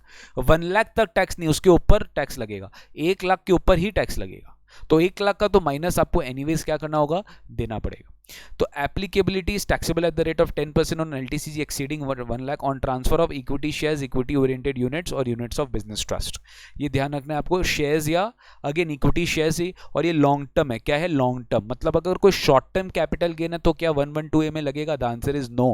Only long term capital gain is 112A। वो भी कौन सा एसेट्स? इक्विटी शेयर्स और equity oriented units of mutual fund. Sir again condition almost very same. अगर equity share है conditions में तो STT आपको एक्विजिशन के समय और ट्रांसफर के समय दोनों पेमेंट करना पड़ता है। वो हमेशा ही लगता है एक्सचेंज ट्रेडेड ट्रांजैक्शंस में, security transaction has been paid. लेकिन अगर इक्विटी ओरिएंटेड म्यूचुअल फंड है तो STT ट्रांसफर के समय पे करना पड़ेगा। ट्रांसफर के समय पे करना पड़ेगा। तो इक्विटी में both acquisition and transfer, but equity oriented mutual fund में खाली ट्रांसफर में पे करना पड़ेगा। अगेन सेम सर, अगर रिकॉग्नाइज्ड अगर एसटीटी नहीं पेड हुआ तो no problem. Recognised stock exchange located in IFSC centre, foreign currency में ट्रांजैक्शन हुआ है तो भी आपका ये सेक्शन कवर है। 112A capital A taxable at the rate of 10%। Sir unabsorbed BL is available if there is no normal income. अगर normal income है थोड़ा सा तो भी unexhausted BL will be available, अगर वो 2.5 लाख से कम है। If normal income is less than 2,50,000 which is basic exemption limit, then definitely you will be having unexhausted basic exemption limit, and in that case you can utilize it against long term capital gain। जो भी अपने पढ़ रहे ना इसमें भी आप same चीज पढ़ोगे और आप उसमें भी आप सेम चीज पढ़ोगे। शॉर्ट टर्म कैप गेन में जो अपने पढ़ चुके 111 सब के लिए रेसिडेंट इंडिविजुअल एचयूएफ एग्जॉस्ट कर सकता है, बाद बाकी कोई भी उस लिमिट को एग्जॉस्ट नहीं कर सकता। That will be of waste if you are any other person other than resident individual and HUF. Next आते हैं सर, वेरी वेरी इंपॉर्टेंट। ये तो भैया पूछो मत, इतना इंपॉर्टेंट आपके एग्जाम्स के लिए you can not imagine. This is the most important provision which I think can come in your examination in today's date. Sir I will tell you one thing, this amendment was brought in finance act 2018। Finance act 2018 सबसे पहले bill बना था 1 फरवरी 18 को, 1 फरवरी 18। This is a very important date, ध्यान से सुनना। तो ये कौन से ईयर में आया? Financial year 17-18। फाइनेंशियल ईयर 17-18 में ये डेट फॉल करेगा। सो फाइनेंशियल ईयर 17-18 में जब ये डेट फॉल किया, so now you have to understand what if PRQ में समझा नहीं अनुप, पीआरक्यू में समझा नहीं। What is the cost of acquisition of shares acquired before 1 February 2018? Sir मेरा बात ध्यान से सुनिएगा, ठीक है। अब हम बात करेंगे कॉस्ट ऑफ एक्विजिशन का। 112A सेक्शन है, 112A सेक्शन है जहां पे आपका लॉन्ग टर्म कैपिटल गेन आता है। आपको एफवीसी पता ही रहेगा जो प्राइस में अपने शेयर्स बेचा, but what about cost of acquisition? Now why are we discussing this cost of acquisition separately in 112A? Normally he price होगा ना, but sir let me tell you this section was brought in by Finance Act 2018, okay, and I'll tell you why I'm discussing यहाँ पे, just because of one provision which was introduced in this particular section, and this provision is this particular point। कोई भी indexation benefit नहीं मिलेगा आपको। याद होगा अगर आपको मैंने फर्स्ट क्लास में फर्स्ट दिन ही बता दिया था कि there are some cases where even though it is long term capital asset you are not going to get an indexation benefit. Guys ये वो एग्जांपल है 112 capital A, forget the indexation benefit. Oh my god, यानी अगर आपने 1 लाख रुपए में कोई share खरीदा और आपने 15 लाख में बेच दिया तो full 14 lakh rupees taxable, you will not be getting indexation benefit. No, now this 1 lakh rupee का शेयर यू बॉट मान लीजिए 2004 में and you are selling it मान लीजिए 2020 में, so how is it possible that you are comparing both the values? कैसे इस values को आप कंपेयर कर सकते हो? यू टेल मी, कैसे आप ये सारे वैल्यूज को कंपेयर कर सकते हो? एक है उस लेवल पे, तब तो इन्फ्लेशन एडजस्ट ही नहीं हुआ। सो गाइज जब फाइनेंस एक्ट 2018 ने ऐसा प्रोविजन लेकर आया कि कोई ऐसा शेयर डाल दिया, कोई ऐसा प्रोविजन डाल दिया, मान लीजिए जो शेयर्स पहले से ही खरीदा हुआ है, before finance bill came into picture, now if you are selling that asset today, वहां पे तो इंडेक्सेशन नहीं मिलेगा ना, डेफिनेटली नहीं मिलेगा। बट सोचो जो पहले से खरीद के बैठे वो क्या करेंगे? क्या फुल इंडेक्सेशन बेनिफिट वेस्ट होगा उनका? That is why this provision was brought in, that if your cost of acquisition and if your shares were acquired were before 1st February 18, finance bill लाने के पहले, फाइनेंस बिल आ गया उसके बाद तो आपको पता चल गया होगा कि ये सेक्शन आ गया है, तो इंडेक्सेशन बेनिफिट एनीवेज नहीं मिलने वाला, वो वैसे भी नहीं मिलेगा। बट कॉस्ट ऑफ एक्विजिशन वाला जो प्रोविजन हम अभी डिस्कस कर रहे हैं वो एप्लीकेबल आपके केस में नहीं होगा, because that shares were acquired after on or after 1st February 2018। But ये मैं बोल रहा हूं कि when your shares are acquired before 1st February 2018, जब आपको 1st Feb 18 के पहले शेयर्स मिल रहा है तब आप क्या करेंगे? जब आपको 1st February 2018 के पहले if the shares are acquired then what you will do, तब आप क्या करेंगे गाइस? तब आपको वैल्यू कैसे निकालना ये हम अभी समझेंगे। It shall be higher of, it shall be higher of, it shall be higher of it shall be higher of actual costs and lower of fair market value and full value consideration. वापस repeat कर रहा हूं, higher of actual cost जो actually price लगा है आपका, and lower of FMV and FVC. FMV मतलब lower of fair market value and full value consideration. तो इन दोनों का जो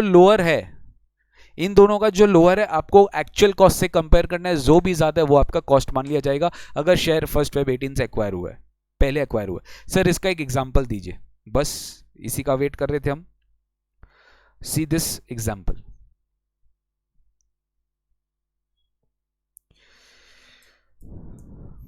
वीडियो पॉज हो रहा है, साना खान बोली है वीडियो पॉज हो रहा है. मेरे हिसाब से पॉज नहीं हो रहा है. प्लीज कोई रिप्लाई कर दो, कोई भी 2-3 जन. क्या रिप्लाई, क्या पॉज हो रहा है क्या? Please reply, video is getting paused.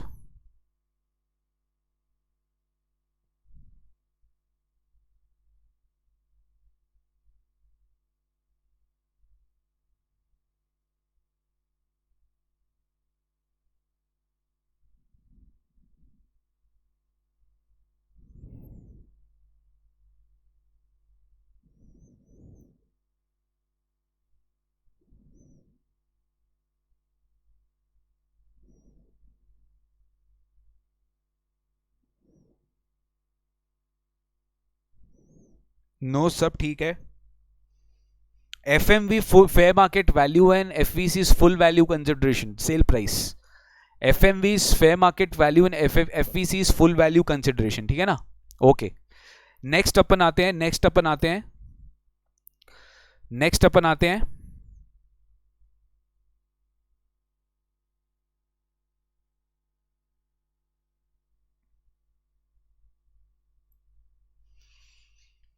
See the scenario examples. Okay, very very important. Scenario number 1. आप शेयर खरीदे थे, परचेज था 100 रुपीज पे. That shares FMV, I repeat, that shares FMV. ये FMV आपको कब का लेना है सर? 31 जनवरी 2018, 1 फेब 18 के एक दिन पहले. 31 जनवरी 2018 इसी डेट का लेना है. जैसे कैपिटल गेन में फिक्स था ना 141, वैसे I mean cost of acquisition, वैसे इसमें FMV 31 जनवरी 2018 का लेना है. अब इसका भी बहुत टेक्निक है कि ये FMV कैसे निकाला जाएगा, ये भी मैं आपको नेक्स्ट में पढ़ाऊंगा. So fair market value will be considered as on 31 January 2018. उसके बाद आता है sale consideration, that is FVC, that is 250 rupees is your sale consideration. अब अपने को क्या करना है? 3 वैल्यू पता है, purchase cost, fair market value, FVC. इन दोनों का लोअर क्या है? 200 एंड 250. पहले ये निकालेंगे. इनका लोअर है 200. 200 जो लोअर है, आपको जो ओरिजिनल कॉस्ट था उससे कंपेयर करना पड़ेगा. जो ओरिजिनल कॉस्ट था उसको क्या करना पड़ेगा? कंपेयर करना पड़ेगा. तो कंपेयर किए, हायर का है 200. सो 200 is your cost of acquisition. 200 is your cost of acquisition. And you know FVC कितना था? 250. FVC कितना था? 250. तो सेल कंसिडरेशन 250 माइनस 200. यहां पे तो इंडेक्सेशन आपको लेना नहीं है, we have already told you. Section 112A में indexation benefit is not applicable. तो यहां पे तो जो कैपिटल गेन आएगा, long term capital gain, that will be fully taxable under long term cap gain without indexation benefit. तो cost of acquisition is 200, sale consideration is 250. तो balance figure जो आता है that will be long term capital gains. Next scenario number 2 आइए एक बार देखते हैं. Purchase cost,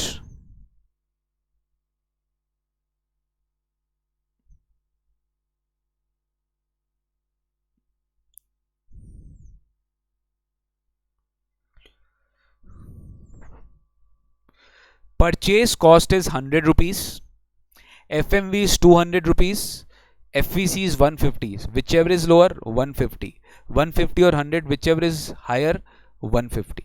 तो 150 और 150 फुल वैल्यू कंसिडरेशन से हमने 150 किया, तो कैप गेन क्या हो गया? 0 हो गया. Scenario number 3, purchase cost 100, FMV 50, FVC 150. तो इन दोनों का लोअर क्या हुआ? 50, ये 50 को किससे कंपेयर किया, 100 जो एक्चुअल कॉस्ट बहुत हाई था, तो 100 हो गया, तो 100 को आपने एफवीसी से माइनस किया, 50 will give you the capital gains. Scenario number 4, 100 is the purchase cost, FMV is 200, FEC is 250, तो लोअर क्या है 50, तो 50 और 100 विच एवर इज हायर 100, और कंसिडरेशन इज 50 और कॉस्ट ऑफ एक्विजिशन इज 100, तो -50 विल बी योर आंसर। ठीक है, तो ये फॉर्मूला है higher of actual cost and lower of FMV, fair market value and full value consideration, जो आपको एग्जाम में दिया रहेगा। बेसिक आइडिया मैं आपको इस प्रोविजन के पीछे समझा देता हूं कि सर मान लीजिए अगर आपका 31 जनवरी 18 के दिन आपका फेयर मार्केट मान लो 150 था, सिंपल एग्जांपल लीजिए, आप खरीदे थे शेयर 100 रुपीज में, क्या आपको 31 जनवरी 18 के पहले पता था कि परसों जो फाइनेंस बिल आएगा उसमें लॉन्ग टर्म कैपिटल गेन पे टैक्स आ जाएगा? No, you did not know this, आप तो सोच के बैठे थे आप इसको इंडेक्स करेंगे, पर 31 जनवरी को आपका इस शेयर का प्राइस हो गया 150, जो आप कैरी करके रखो अपने हाथ में। लेकिन इसके बाद जब आप मान लीजिए 1 अप्रैल 20 को जब आप सेल किए शेयर, उस समय आपका प्राइस हो गया 220, सो this is my FVC, this is my fair market value and this is my cost of acquisition. Video में no problem, continue. Thank you so much. Sana आपका नेटवर्क इश्यूज है, you please check. Thank you so much. इस तरीके से अगर आप लोग reply कर देंगे ना तो मेरे लिए बहुत ईजी हो जाएगा, वरना मुझे पता चलेगा कि मेरे एंड से कोई इशू है क्या। ठीक है, सो मुझे पता नहीं है, आप लोग जैसा जवाब दे रहे हो मैं वैसा ही कर रहा हूँ। तो 1420 100 cost of acquisition, 31 January 18 150, on 1 April 20 220 full value consideration.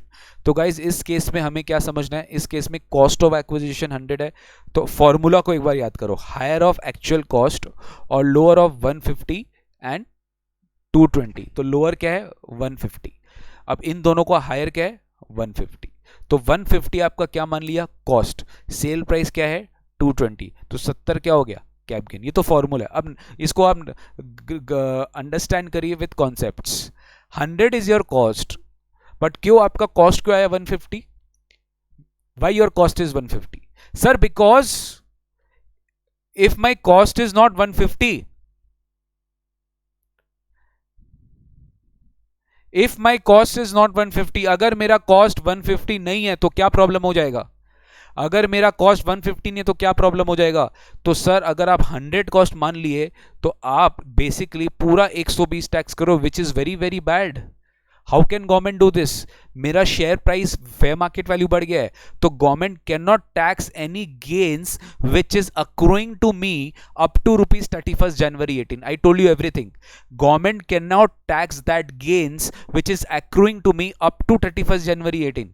उसके बाद का जो गेन है, देखिए ध्यान से देखिए, 100 से 150 गेन नहीं आ रहा है कहीं ना कहीं टैक्स में, गेन 150 से 220, दैट इज 70 रुपया पे ही इनकम टैक्स लगेगा, इस पे टैक्स नहीं लग रहा बिकॉज कॉस्ट ऑफ एक्विजिशन का मीनिंग को क्या कर दिया, चेंज कर दिया। Only if shares is acquired before 1 February 2018।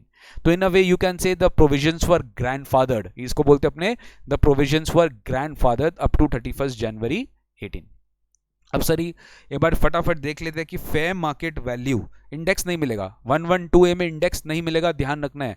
सबसे बड़ा डिफरेंस 112A और 112 जो दो सेक्शन है long term cap gain tax rates का, वो यही है कि 112 में you will not get the indexation benefit, but 112 में you get the indexation benefit. And second difference is वहां 112A में the tax rate is 20%, but 112 में the tax rate is 112A में द टैक्स इज 10% एंड 112 में the tax rate is 20%. तो you have to check the sum whether 112A will be applicable or 112 will be applicable.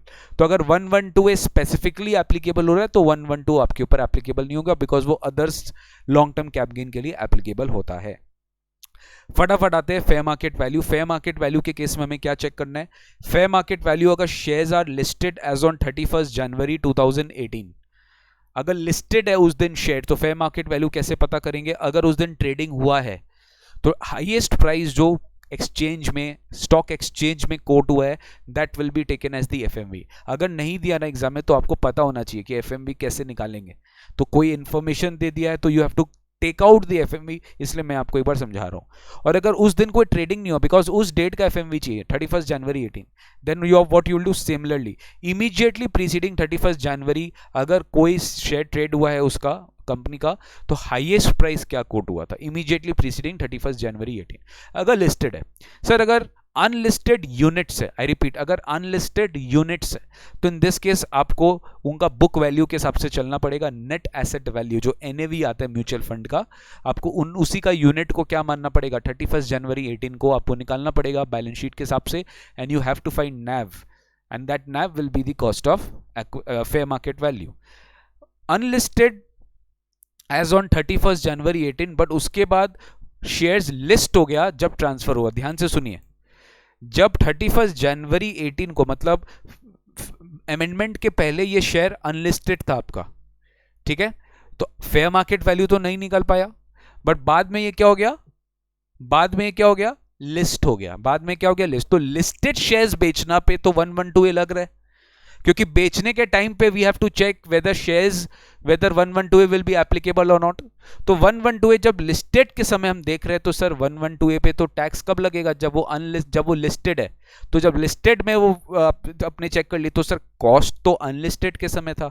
तो हम ये कैसे करेंगे, तो बहुत सिंपल है ना, जब अनलिस्टेड के समय आपको पता है किस साल में आपने खरीदा है शेयर, उसको आज के इस साल के हिसाब से, इस साल मतलब क्या, जिस साल अमेंडमेंट आया है, that is finance act 2018, I repeat finance bill 2018, and finance bill 18 कब आया, 1 Feb 18 को आया है। तो 1 Feb 18 में कौन सा साल आता है, 17-18, आई रिपीट फाइनेंशियल ईयर 17-18। तो फाइनेंशियल ईयर 17-18 में उस वैल्यू को ले आइए ना। सी अगर आप मैथमेटिक्स नहीं समझेंगे ना, फाइनेंशियल मैनेजमेंट है ये पूरा, ये लॉ नहीं है, पूरा फाइनेंशियल मैनेजमेंट है। मुझे 1 Feb 18 को वैल्यू चाहिए, बस मुझे और कुछ नहीं चाहिए, बिकॉज अमेंडमेंट उस दिन आया है, उससे इंडेक्सेशन नहीं मिलेगा आपको, दैट्स इट, उससे ईयर का मतलब नहीं है। तो 1 Feb 18 को कैसे ले आओगे, अगर अनलिस्टेड पहले था, तो मान लीजिए 2004 में अनलिस्टेड खरीदा था, तो 2004 को इंडेक्स करिए ना 2000 कब से, 18 के हिसाब से। Although you are selling it in 2021, not doesn't matter, आपको 2004 को आज के वैल्यू पे लाना पड़ेगा। आज मतलब ट्रांसफर डेट नहीं, आई रिपीट ट्रांसफर डेट नहीं, आपको कब के हिसाब से लाना पड़ेगा, आपको लाना पड़ेगा 2017-18 के हिसाब से गाइस, आपको वैल्यू लाना पड़ेगा, ठीक है।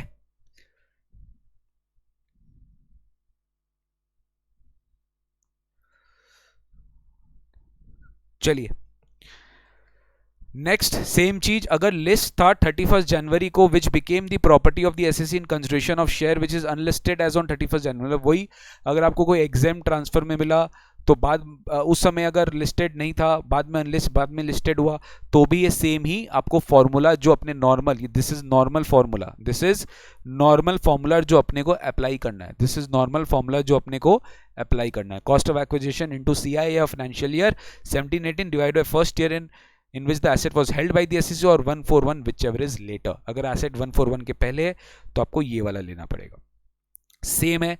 लेकिन इसमें बहुत बहुत बहुत बहुत इंपॉर्टेंट चेंज है जो मेरे को आपको बताना है, एंड ट्रस्ट मी आपके एग्जाम में आएगा। Very very very very important चीज जो स्टूडेंट्स मिस्टेक करते हैं, वो मैं आज आपको बताने जा रहा हूं, ध्यान से सुनिएगा। अनएग्जॉस्टेड बेसिक एग्जेम्पशन लिमिट के केस में सेम चीज, that will only be applicable for resident individual and HUF। लेकिन चैप्टर 6 से डिडक्शन भी नहीं मिलेगा, 112A कैप गेन के अगेंस्ट में कोई भी चैप्टर 6 से डिडक्शन नहीं मिलेगा। लेकिन जो आपको बाकी सेक्शन में नहीं पढ़ाया गया था बट इस सेक्शन में पढ़ाया जाएगा, वो ये है कि सर इस सेक्शन में रिबेट भी नहीं मिलेगा। ओ my God sir, what was rebate? If you remember, rebate under section 87 ने क्या बोलता है? if total income is not less than, it's not more than 5 lakhs, 100% of tax is rebate, और maximum 12,500 whichever is lower। 12,500 कैसे आता है? up to 2.5 lakh exempt, 2.5 lakh से 5 लाख के बीच में 2.5 लाख का 5% 12,500, तो 12,500 आपको पूरा का पूरा टैक्स रिबेट मिलता है। लेकिन सर मान लीजिए, मैं आपको एक एग्जांपल दे रहा हूं, आपकी अदर इनकम है 2 लाख रुपीस और आपका LTCG जो 112A वाले में है वो है मान लो एग्जैक्ट 3 लैक्स, ठीक है, 5 लैक्स है, टोटल इनकम तो 5 लाख से ज्यादा नहीं है ना भाई, तो रिबेट तो ले लेते ना। अरे बोलिए बाबा, रिबेट तो ले लेते। आप क्या करते? 2.5 लाख में एग्जेम्पशन लेते, 2.5 लाख अदर इनकम में एग्जेम्प्ट हो जाता, बैलेंस 50,000 क्या होता? 3 लाख से यूटिलाइज करते, क्या यूटिलाइज करने में प्रॉब्लम है? यूटिलाइज करने में प्रॉब्लम नहीं है। 3 लाख को माइनस करते, आई मीन 3 लाख माइनस 50,000, तो 2,50,000 दैट इज 2.5 लाख को आप 10% से मल्टीप्लाई करते, क्योंकि 10% टैक्स रेट है। आप क्या करते? 25,000, आप क्या करते? 25,000, 2.5 लाख का 10% कितना? 25,000। आप रिबेट ले लेते -12,500, आप रिबेट ले लेते -12,500। Just 1 minute guys, just 1 minute, please hold.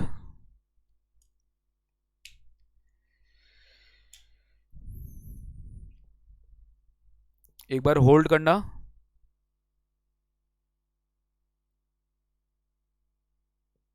एक बार होल्ड करना। आज सॉफ्टवेयर को लगता है पढ़ाई करने का मन नहीं है।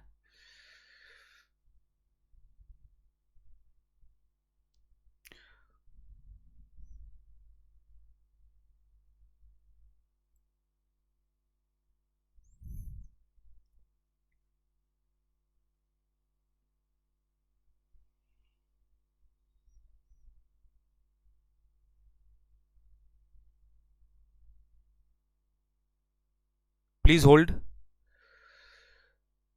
Best explanation of 112 thank you. बस आयन इसी तरह बरकरार रहिए, प्लीज वेट करो गाइस, प्लीज वेट करो। डू नॉट वरी, अगर आज कैपगिन खत्म नहीं हुआ मैं एक एक्स्ट्रा क्लास लूंगा। आप लोग का हमारा वेस्ट बंगाल में फ्राइडे सैटरडे लॉकडाउन है, फ्राइडे सैटरडे लॉकडाउन है, तो आई थिंक आप लोग का कॉस्ट का क्लास नहीं होगा फ्राइडे सैटरडे को। सतीश सर ने बोला होगा आपको। तो अगर पॉसिबल हुआ, आई एम नॉट सेइंग, अगर पॉसिबल हुआ तो हम वो सुबह को भी क्लास ले सकते हैं टैक्स का, ठीक है? अगर पॉसिबल हुआ तो फ्राइडे सैटरडे को टैक्स का क्लास भी सुबह भी हो सकता है, to cover this portions cap gains का जो नहीं हो पाया।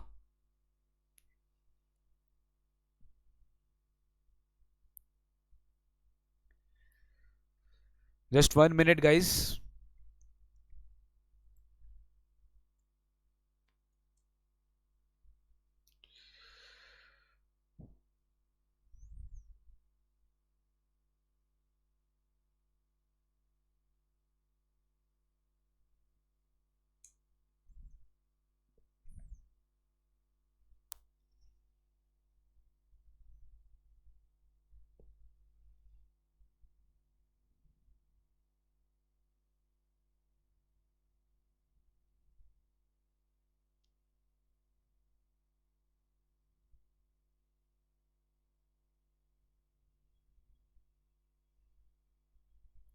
जस्ट 2 मिनट्स वेट करो।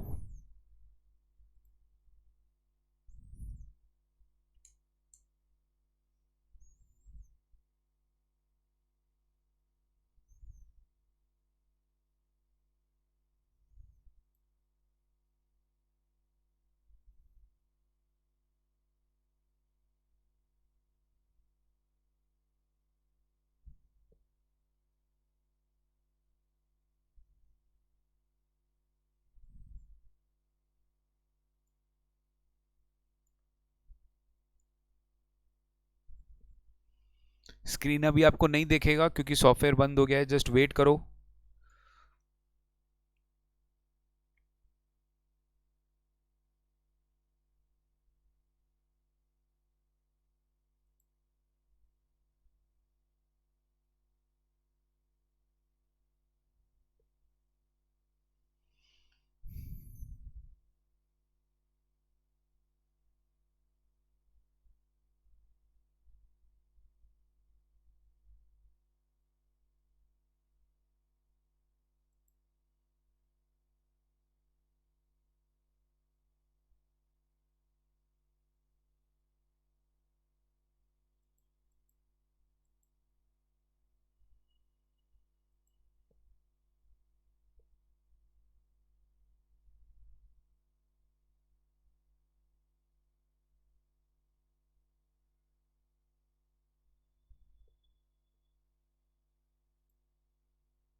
एक काम करते गाइस,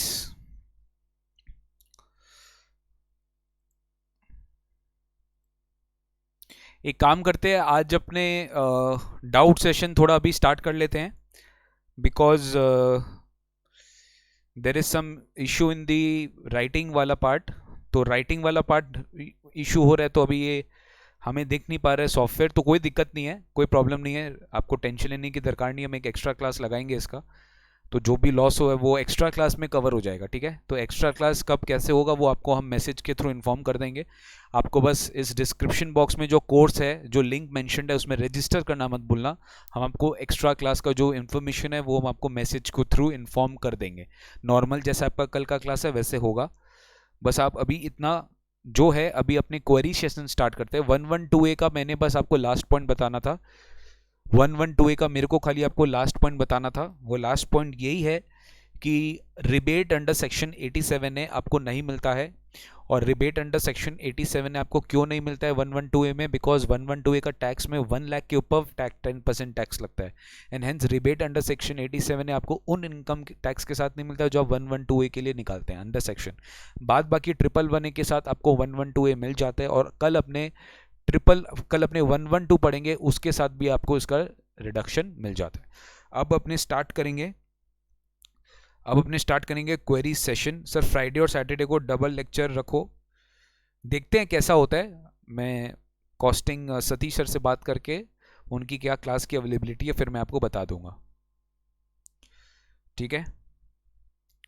अब चलिए, अब आप लोग अपना क्वेरीज पोस्ट कर सकते हैं, not a problem. Please start posting your queries. But जाने से पहले मैं आपको एक और बता देता हूँ गुड न्यूज़ ये है कि जितने भी सीए इंटर के स्टूडेंट्स हैं, आई रिपीट, जितने भी सीए इंटर के स्टूडेंट्स हैं उनके लिए, ठीक है, सीए इंटर के स्टूडेंट्स आप लोग के लिए पूरे आईसीआई के mock test papers for May 18, November 18, for May 18 terms, I mean basically May 18 term से जो भी इंस्टीट्यूट का मॉक टेस्ट पेपर्स है, ठीक है, उसका link plus birds eye view of past 3 to 4 term papers with पूरे trend analysis of full CA inter subjects, tax हुआ, कॉस्ट हुआ, एफएम हुआ, ईएसएम हुआ, लॉ हुआ, उसका सबका एमटीपीज है, plus birds eye view of most of the subjects हम लोग ने अपलोड करके रखा है। उसका लिंक मैंने डिस्क्रिप्शन बॉक्स में डाल दिया है। आपको खाली जाना है, फॉर्म भरना है, अपना नाम डिटेल्स करेक्ट देना है, तो उसके बाद आपको अपने ईमेल में सारा का सारा आपको लिंक मिल जाएगा जिससे आप सारा पेपर्स को डाउनलोड कर सकते हो, ठीक है, और उसे प्रैक्टिस कर सकते हो। It will be of great help for you because वो सब कुछ एक जगह पे है। उसका डिस्क्रिप्शन बॉक्स में मैंने पूरा लिंक दे दिया है, आप उसे जाके विजिट करना और पूरे के पूरे चीज को डाउनलोड कर लेना, ठीक है। Just follow the steps which are mentioned in that particular link, भूलना मत। डिस्क्रिप्शन बॉक्स में उसका इंफॉर्मेशन दिया हुआ है, मैं आपको बता देता हूँ। सर आज का क्लास हम इतना ही रखेंगे, ठीक है, बिकॉज आई थिंक कुछ may be some issues in this writing software, होता है कभी कभार, नॉट अ प्रॉब्लम। ये भी एक मशीन है, जब इंसान बीमार पड़ सकता है तो मशीन भी बीमार पड़ ही सकता है। सर अनएग्जॉस्टेड बीएल बताओ sir please. Unexhausted basic exemption limit is the limit which is basically left after utilising the normal income. तो 2.5 लाख का अगर आपका बेसिक एग्जम्पशन लिमिट है और आप ऑलरेडी आपका इनकम 50,000 का ही है और बाद बाकी आपका बेसिक एग्जम्पशन लिमिट जो अनएग्जॉस्टेड है वो क्या हो जाएगा 2,50,000 minus 50 that is 2 lakh rupees. Sir हम पीछे हो गए सर, क्वेरी लीजिए। यस क्वेरी बताइए सर। फ्राइडे एक्स्ट्रा क्लास में पढ़ा देना, देखेंगे क्या करेंगे। 1 लाख माइनस नहीं हुआ लास्ट सम में 112A में, हाँ वो 1 लाख माइनस होगा, एक्चुअली वो मैं बताने वाला था बट बीच में राइटिंग सॉफ्टवेयर हट गया। डेफिनेटली 112A में आपको 1 लाख माइनस करना है। 11 लाख का जो मैं एग्जांपल लिया था वो आपको डेफिनेटली माइनस करना पड़ेगा। 1 लाख आपको हमेशा 112A कैलकुलेट करते समय माइनस करना पड़ेगा। Very good point Rishabh. Sir order of section 112A को चेंज कर सकते हैं, मतलब पहले एफएमवी और एफवीसी से लोअर निकाला दे और फिर हायर ले। पहले एफवी और एफवीसी से निकाला और फिर हायर ले, पहले एफएमवी और एफवी से निकाला और फिर हायर ले। तो इन दिस केस आपको क्या करना है, पहले एफएमवी और एफईसी से आप लोअर निकालो फिर हायर ले, मतलब एक्चुअल कॉस्ट, हाँ वो आप कर सकते हैं, आप एक्चुअल कॉस्ट को नीचे भी लिख सकते हैं, ठीक है। सृष्टि तिवारी, सर फ्राइडे मेरा क्लास है 11 बजे से, please do not take class on that time. Srishti I have to see the entire benefit of every students but I have try my level best, मैं आपको गारंटी नहीं दे सकता। इस डिडक्शन अंडर चैप्टर 6 से available from STC taxable under slab rate, 111A में अगर है तब आपको आई मीन चैप्टर 6 का डिडक्शन नहीं मिलता, स्लैब रेट में आपको डिडक्शन मिल जाता है। परकुजिट अनफर्निश्ड वाला, परकुजिट अनफर्निश्ड वाला मैं समझा नहीं, please be clear, please be clear. Sir, in section 51, if we receive advance before 1/4/14 and forfeited, why no indexation benefit given before deducting amount from cost? देखिए इंडेक्सेशन तो आप दिए ही ना, कॉस्ट निकालने के बाद आपको इंडेक्सेशन देना पड़ेगा। यही ब्यूटी था कि आप कॉस्ट से माइनस करेंगे, उसको आप इंडेक्स करोगे। अगर आपने एडवांस पहले रिसीव कर लिया 1/4/14 के पहले, तब आप उसको इंडेक्सेशन बेनिफिट प्रोवाइड करेंगे। कोटेड एंड अनकोटेड शेयर्स का मतलब क्या होता है? कोटेड शेयर्स होता है जो स्टॉक एक्सचेंज में लिस्टेड होता है, रेगुलरली ट्रेड होता है, फ्रीक्वेंटली ट्रेड होता है, but unquoted shares frequently trade नहीं होता और लिस्टेड नहीं होता। सर 112A बताइए सर। 112A मैंने ऑलरेडी आपको बता दिया, लॉन्ग टर्म कैपिटल गेन। सब लोग सुन लीजिए जितने भी क्वेरी सुने 112A के बारे में। 112A यही बोलता है टैक्स रेट लगेगा on transfer of shares, equity oriented mutual funds units on above 1 lakh rupees recognized stock exchange में अगर STT paid at the time of acquisition and transfer तो 10% on LTCG over and above 1 lakh rupees, तब आपको tax देना पड़ेगा 10% के लिए, no indexation benefit. What if cost of acquisition of shares, if shares acquired before 1st February 2018, then you have to take higher of actual cost and lower of full value consideration and fair market value, तो ये आपका cost of acquisition माना जाएगा। Sir कल costing चलेगी? Yes कल तो costing चलेगी, कल तो लॉकडाउन है नहीं, कल थर्सडे है, कल कॉस्टिंग की क्लास होगी। You may by soft copy of the book, yes sir एक बार एफएमवी एक्सप्लेन कर दीजिए। फेयर मार्केट वैल्यू जो अपने देखते हैं वो लिस्टेड अनलिस्टेड यूनिट सबके लिए अलग अलग होता है। अगर अनलिस्टेड यूनिट्स होता है तो एनएवी होता है। फेयर मार्केट वैल्यू लिस्टेड के लिए जो होता है वो आप ट्रेड हाईएस्ट प्राइस जो ट्रेडिंग डेट है 31 जनवरी 18 को जो हाईएस्ट प्राइस था कोटेड वो लेते हो, और डिपेंड करता है अगर आप पहले अनलिस्टेड थे बाद में लिस्ट हो गए तो इस केस में आपको उस शेयर को उस प्राइस को आज के साल 1718 चेंज नहीं होगा गाइस, 1718 को ही आपको वो ईयर लेकर उसी साल आपको वो वैल्यू लेकर आना है, उसका इंडेक्सेशन करेंगे। सर क्या आज डाउट्स के अलावा कुछ और होगा? नहीं आज डाउट्स के अलावा कुछ भी नहीं होगा, ठीक है, क्योंकि हम लोग कल ये क्लास कंटिन्यू करेंगे। कैप गेन्स का कल फिर क्लास होगा, कल एग्जामिशंस अपने कंटिन्यू करेंगे, कल कैप गेन्स आपका पूरा खत्म हो जाएगा और कल हम लोग आईफोस भी स्टार्ट कर देंगे। इनकम फ्रॉम अदर सोर्सेज कल अपने स्टार्ट कर देंगे, ठीक है, you have to remember that. Income from other sources कल अपने स्टार्ट कर देंगे। अदर इनकम 2 लाख, LTCG 112 के अंदर 2.5 लाख, समझा दो ना प्लीज़। अदर इनकम 2 लाख है और LTCG 112A में 2.5 लाख है, 112A में, तो इन दिस केस अदर इनकम तो पूरा एग्जेम्प्ट हो गया 2.5 lakh, but 50,000 basic exemption limit unexhausted हो गया, तो वो 50,000 2.5 लाख के अगेंस्ट में यूटिलाइज किए तो वो हो गया 2 लाख, तो 2 लाख हो गया basic exemption limit, I mean क्या बोलते हैं उसको, LTCG 2 लाख। तो 2 लाख के ऊपर आपने क्या किया, 10% टैक्स लगाया, बट 2 लाख माइनस 1 लाख के ऊपर आपको 10% लगाना पड़ेगा, तो 2 lakh into 1 lakh is how much, 2 lakh minus, I repeat 2 lakh minus 1 lakh, 1 lakh के ऊपर टैक्स लगता है, तो 1 लाख पे 10% लगाएंगे 10,000, और उस पर आपको कोई रिबेट नहीं मिलेगा क्योंकि इन दिस केस 87A में रिबेट नहीं मिलता है सेक्शन 112A टैक्स के अगेंस्ट में। स्टॉक इन ट्रेड लॉस में sale, stock in trade loss में सेल हुआ तो कैप गेन क्या होगा? स्टॉक इन ट्रेड लॉस में सेल हुआ तो कैप गेन से कोई फर्क नहीं पड़ता, वो आपको पीजीबीपी में फर्क पड़ता है, क्योंकि पीजीबीपी में फर्क आएगा, fair market value on date of conversion तो फिक्स्ड है, वो आपको फर्क नहीं पड़ता, तब बिजनेस लॉस आ जाएगा, कैप गेन में फर्क नहीं आएगा। Forfeiture in case of previous owner मिलेगा, अगर आप एडवांस फॉरफिट कर ले तो प्रीवियस ओनर के केस में तो डेफिनेटली नहीं मिलता, बिकॉज वो एडवांस प्रीवियस ओनर को मिला, आपको तो ही ना मिला, आपको अपना एडवांस देखना, आपको प्रीवियस ओनर का एडवांस नहीं देखना है।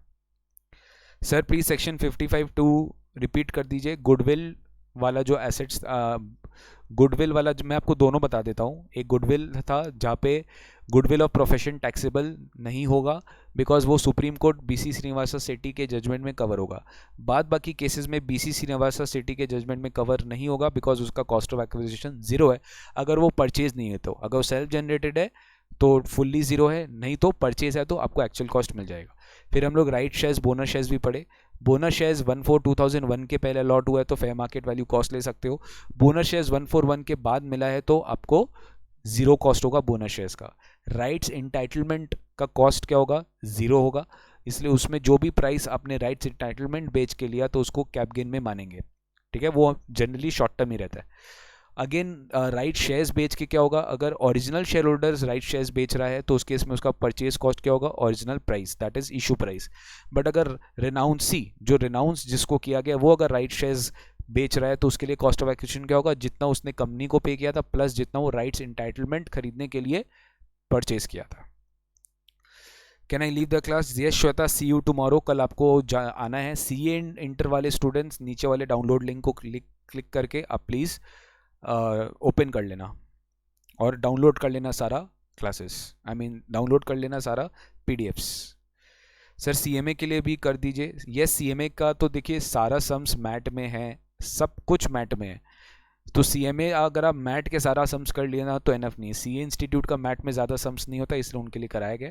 Although we are in the process of collating CMA institute के लिए सीएमए सम्स के लिए भी, सीएमए स्टूडेंट्स के लिए भी, सीए स्टूडेंट्स के लिए हम लोग किए इसलिए बिकॉज उनके मैट में सम्स नहीं ज़्यादा नहीं रहता। Any changes? अभी तक कोई चेंजेस नहीं, आने से बता दिया जाएगा।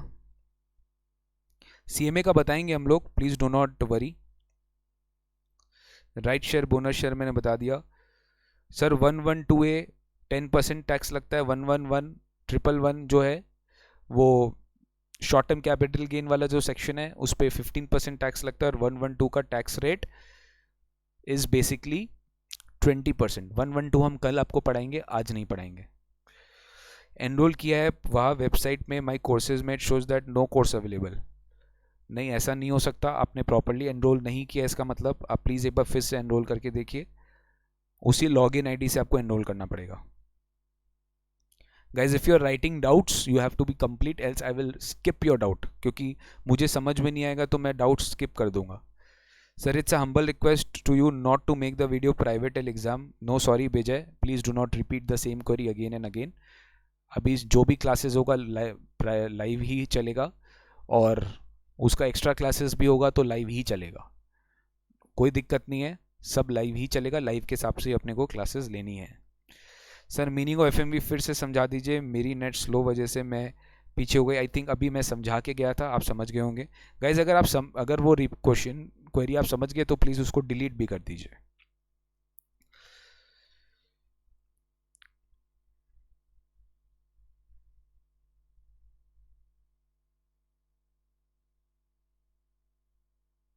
Thank you sir for boosting morale confidence. आ रहा है टैक्स में, thank you so much Shalini. Sir for a teacher all students are equal, bring some announcement for CMA CA student also. Yes Shreya, हम सब के लिए आप सभी इक्वल है, बट सबसे पहले जिनको ज़्यादा रिक्वायरमेंट है उनको पहले हम दे रहे हैं, प्रोवाइड कर रहे हैं।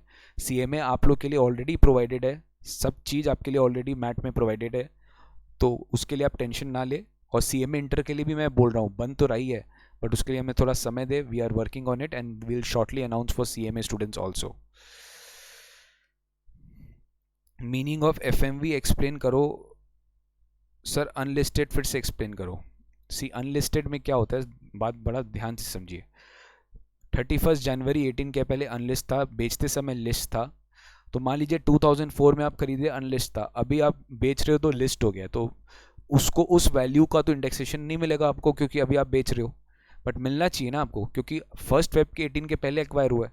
तो उसका फेयर मार्केट वैल्यू कैसे निकालेंगे अब जो अनलिस्टेड है? अनलिस्टेड का तो फेयर मार्केट वैल्यू इजीली निकलता नहीं है, तो गवर्नमेंट ने बोला आप इंडेक्सेशन बेनिफिट ले लो, वही फेयर मार्केट वैल्यू है। इंडेक्सेशन बेनिफिट कैसे लेंगे? 17-18 में लेकर आएंगे। बिकॉज 17-18 में क्यों लाना जरूरी है? बिकॉज 17-18 के दिन ही आपको 31 जनवरी 18 का तो एफएमवी चाहिए। तो 31 जनवरी 18 कौन से ईयर में पड़ता है? 17-18, 17-18। तो 17-18 को आप इंडेक्सेशन करके आप अपना सम निकालोगे, सिंपल है unlisted. I don't know why you people are having so many doubts in unlisted. 1 lakh वाला अमाउंट एग्जेम्प्ट है। देखिए 1 लाख वाला अमाउंट 112A में कुमार सार्थक जी एग्जेम्प्ट नहीं है, उससे माइनस करके हम एक्सेस अमाउंट पे टैक्स निकाल रहे हैं, वो एग्जेम्प्ट इनकम नहीं होगा, प्लीज़ उसको आप वो मत करिए, मतलब कंफ्यूज मत होइए उसमें।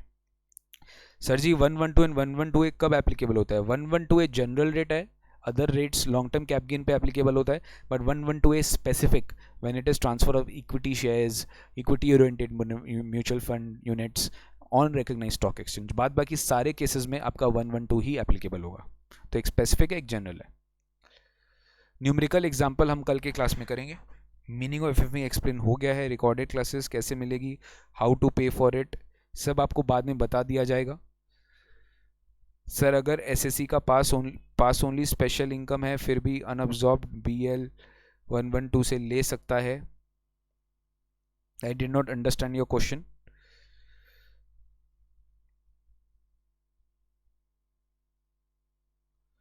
सर 112 में एफएमवी में अगर highest market rate, highest trading rate आपको देखना पड़ेगा, एवरेज भी नहीं देखना है, लोअर भी नहीं देखना है। सर जब रजिस्टर कर रहे हैं तो ओटीपी नहीं आता है, तो try with some different mobile numbers. हो सकता है आपके मोबाइल में प्रॉब्लम हो, बिकॉज अगर आपके मोबाइल में डीएनडी या फिर कुछ अलर्ट्स को ऑफ किया गया है तो वो नहीं आएगा, तो दूसरे मोबाइल नंबर से रजिस्टर करके ट्राई करिए।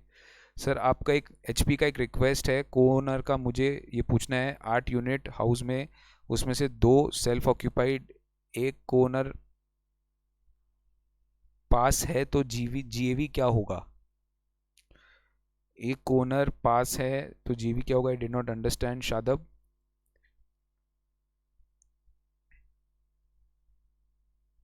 देखिए कोनरशिप का मैं आपको जनरल चीज बताता हूँ, लेट आउट का और सेल्फ ऑक्यूपाइड अलग अलग निकाल लीजिए। सेल्फ ऑक्यूपाइड इंडिविजुअल इंटरेस्ट का लिमिट मिलता है, लेट आउट को 50-50% जो भी यूनिट का शेयर है उसमें अपोर्शन कर दीजिए, that's the simple thing. Sir Monday को कॉस्टिंग क्लास होगा क्या? बिल्कुल होगा, मंडे को लॉकडाउन थोड़ी ना है, मंडे को लॉकडाउन नहीं है, पूरा क्लास होगा कॉस्टिंग का। सर ईमेल से कुछ मैसेज नहीं आया?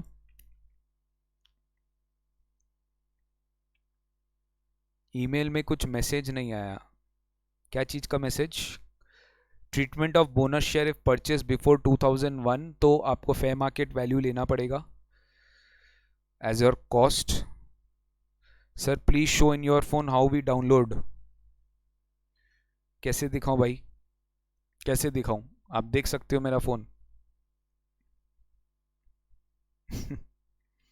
कभी कभार ना, आप लोग भी इतना ऐसा ऐसा बात करते हो, मुझे मेरा बचपन याद आ जाता है कि क्या कभी मैं भी ऐसा बात किया करता था। राइट शेयर वाला कॉन्सेप्ट फिर से समझा दीजिए, क्या है राइट शेयर में? कुछ नहीं है, कंपनी से जो परचेज किया उसी प्राइस का कॉस्ट मान लेंगे, और अगर कंपनी से परचेज आई मीन और अगर रेनाउंसी जो है वो राइट्स इंटाइटलमेंट भी लिया है और राइट शेयर्स भी लिया है तो दोनों का कॉस्ट जोड़ देंगे। 112A में कोई रिबेट जो 1 लाख का है that's not an exemption, that is just a tax rate का सेक्शन। 1 लाख के ऊपर जो इनकम है उस पर आपका पूरा का पूरा इनकम टैक्स 10 LTCG 10% पे लगेगा। Bye sir, take care, thank you, कल मिलते हैं। सर डाउनलोड नहीं हो रहा है, एमटी पे सबमिट हुआ है। अरे भाई ईमेल चेक करिए ना, वहाँ लिखा हुआ है ना, चेक योर ईमेल। ईमेल में आपको पूरा का पूरा फॉर्म आ गया, पूरा का पूरा लिंक आ गया है, ओके सब कुछ विजिबल है, just check your email which you have given in the form. Thank you bye sir, your Divya Jadi Buti book is really awesome as it contains every type of question with solution. Thank you so much sir for your efforts. Riya Jain ने ये लिखा है, thank you so much Riya. Hardik good night, good night.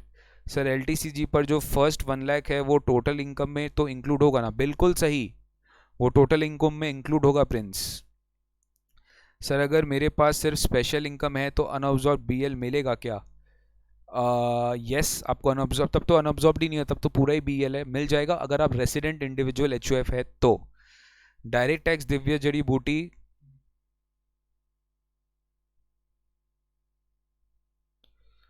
CMA inter, I have doubt in agricultural income.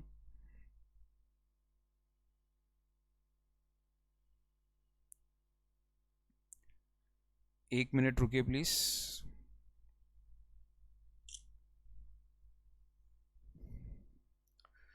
Question 16 page 1.13, एक बार मुझे check करने दीजिए. Once I check this then I will come back on this answer.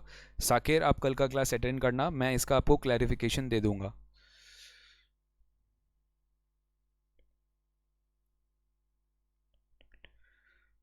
I think उसमें भी एक issue था सम में, मुझे एक और स्टूडेंट ने कहा था. एक बार मुझे चेक करने देना, उसके बाद ही मैं कुछ बोल पाऊंगा आपको, ठीक है ना. थैंक यू, मैं इसको एक बार चेक कर लूंगा, उसके बाद मैं आपको बोलूंगा. वाई एस जे सी सो रिजिड रिगार्डिंग रिविजन लेक्चर. हमारे साइड से भी प्रॉब्लम होता है इंटरनेट एंड वाईफाई एक्सेस का बिकॉज ऑफ नेचुरल कैलामिटीज़. तो हम कब मना करें कि नहीं होता है सौरभ? हम तो बिल्कुल भी मना नहीं कर रहे हैं. हो सकता है आपके एंड से प्रॉब्लम, तो do not worry, recorded classes भी मिलेगी आपको, ठीक है. बट उसका एक प्रोसेस है, उसका सेटअप चल रहा है. Once that setup is established, हम बहुत शॉर्टली आपको उसका प्रोसेस समझाएंगे. मैं इस क्लास में आपको प्रोसेस समझाऊंगा, फिर आप रिकॉर्डेड क्लासेस भी देख सकते हो, ठीक है ना. तो हम कोई भी रिजिड नहीं हो, रिजिड होते तो आपके साथ ये रिविजन क्लास हम करते ही नहीं सौरभ, ठीक है ना. तो टेंशन ना लो, रिलैक्स. सर रिवर्स मॉर्गेज एक बार फिर समझा दीजिए. रिवर्स मॉर्गेज में क्या होता है कि जो ट्रांजैक्शन रिवर्स मॉर्गेज में, फर्स्ट ऑफ ऑल वो एग्जाम ट्रांसफर है.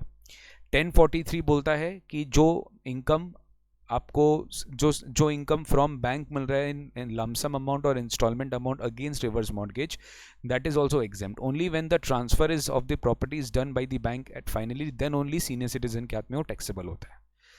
मीनाक्षी, मुझे ईमेल नहीं आया. वेट करो, ईमेल आ जाएगा. Priya Shaw, thank you sir and good night. Sir bring someone who can take law revision for all CA CMA CS, ठीक है. Will try our level best. अगर आप लोग साथ देंगे तो हम लोग सबको ले आएंगे, ठीक है. All the best faculties of country will get and who will give you revision classes. But आप लोग क्या करते हो ना, अभी तो बोल देते हो, फिर बाद में आप लोग गायब हो जाते हो. आप लोग को आना पड़ेगा क्लासेस में, आपका सपोर्ट रहा तो हम सब कर देंगे. Thank you sir, good night. Deduction under chapter 6 से क्या है सर? अरे बाबा, बहुत अच्छा क्वेश्चन पूछा आपने. डिडक्शन अंडर चैप्टर 6 से इनकम टैक्स में ग्रॉस टोटल इनकम से आपको मिलता है, जो हम लोग आगे पढ़ेंगे. Okay, so I think I have covered almost every doubts. आज के लिए अपने इतना ही रखते हैं. Sir is there any possibility to change our registered mobile number from SJC dashboard? I want to change it. जहाँ तक मुझे आइडिया, आप चेंज नहीं कर सकते, आपको वापस से लॉगिन करना पड़ेगा, ठीक है. बिकॉज जिस नंबर से आपने एक बार कर लिया, उसी नंबर पे से ही आपका सारा क्लासेस चल रहा है. आई मीन आप डाउनलोड कर सकते हैं. आपको वापस एक अकाउंट क्रिएट करना पड़ेगा, आपको फिर से रजिस्टर करना पड़ेगा हमारे कोर्स में with the new number. Thanks, sir, for all the hard works and dedication towards us. To be frank, there are very rare teachers in this world who think so much about their students' career. A huge respect for you. Thank you, Ankita. Thank you very much. Search Sathis on mail. You will find the mail. Thank you, Vijay. Okay, guys, that's it for today. Thank you so much. आप सबका कल अपने फिर से मिलेंगे. Okay, कल का normal आपका ऑडिट का क्लास शेड्यूल पे है, कॉस्टिंग का क्लास भी शेड्यूल पे है और टैक्स का क्लास भी शेड्यूल पे है. जिस टाइप पे क्लासेस है उसी सीरीज पे अपने क्लासेस लेकर चलेंगे. Okay, thank you so much. Bye bye, take care.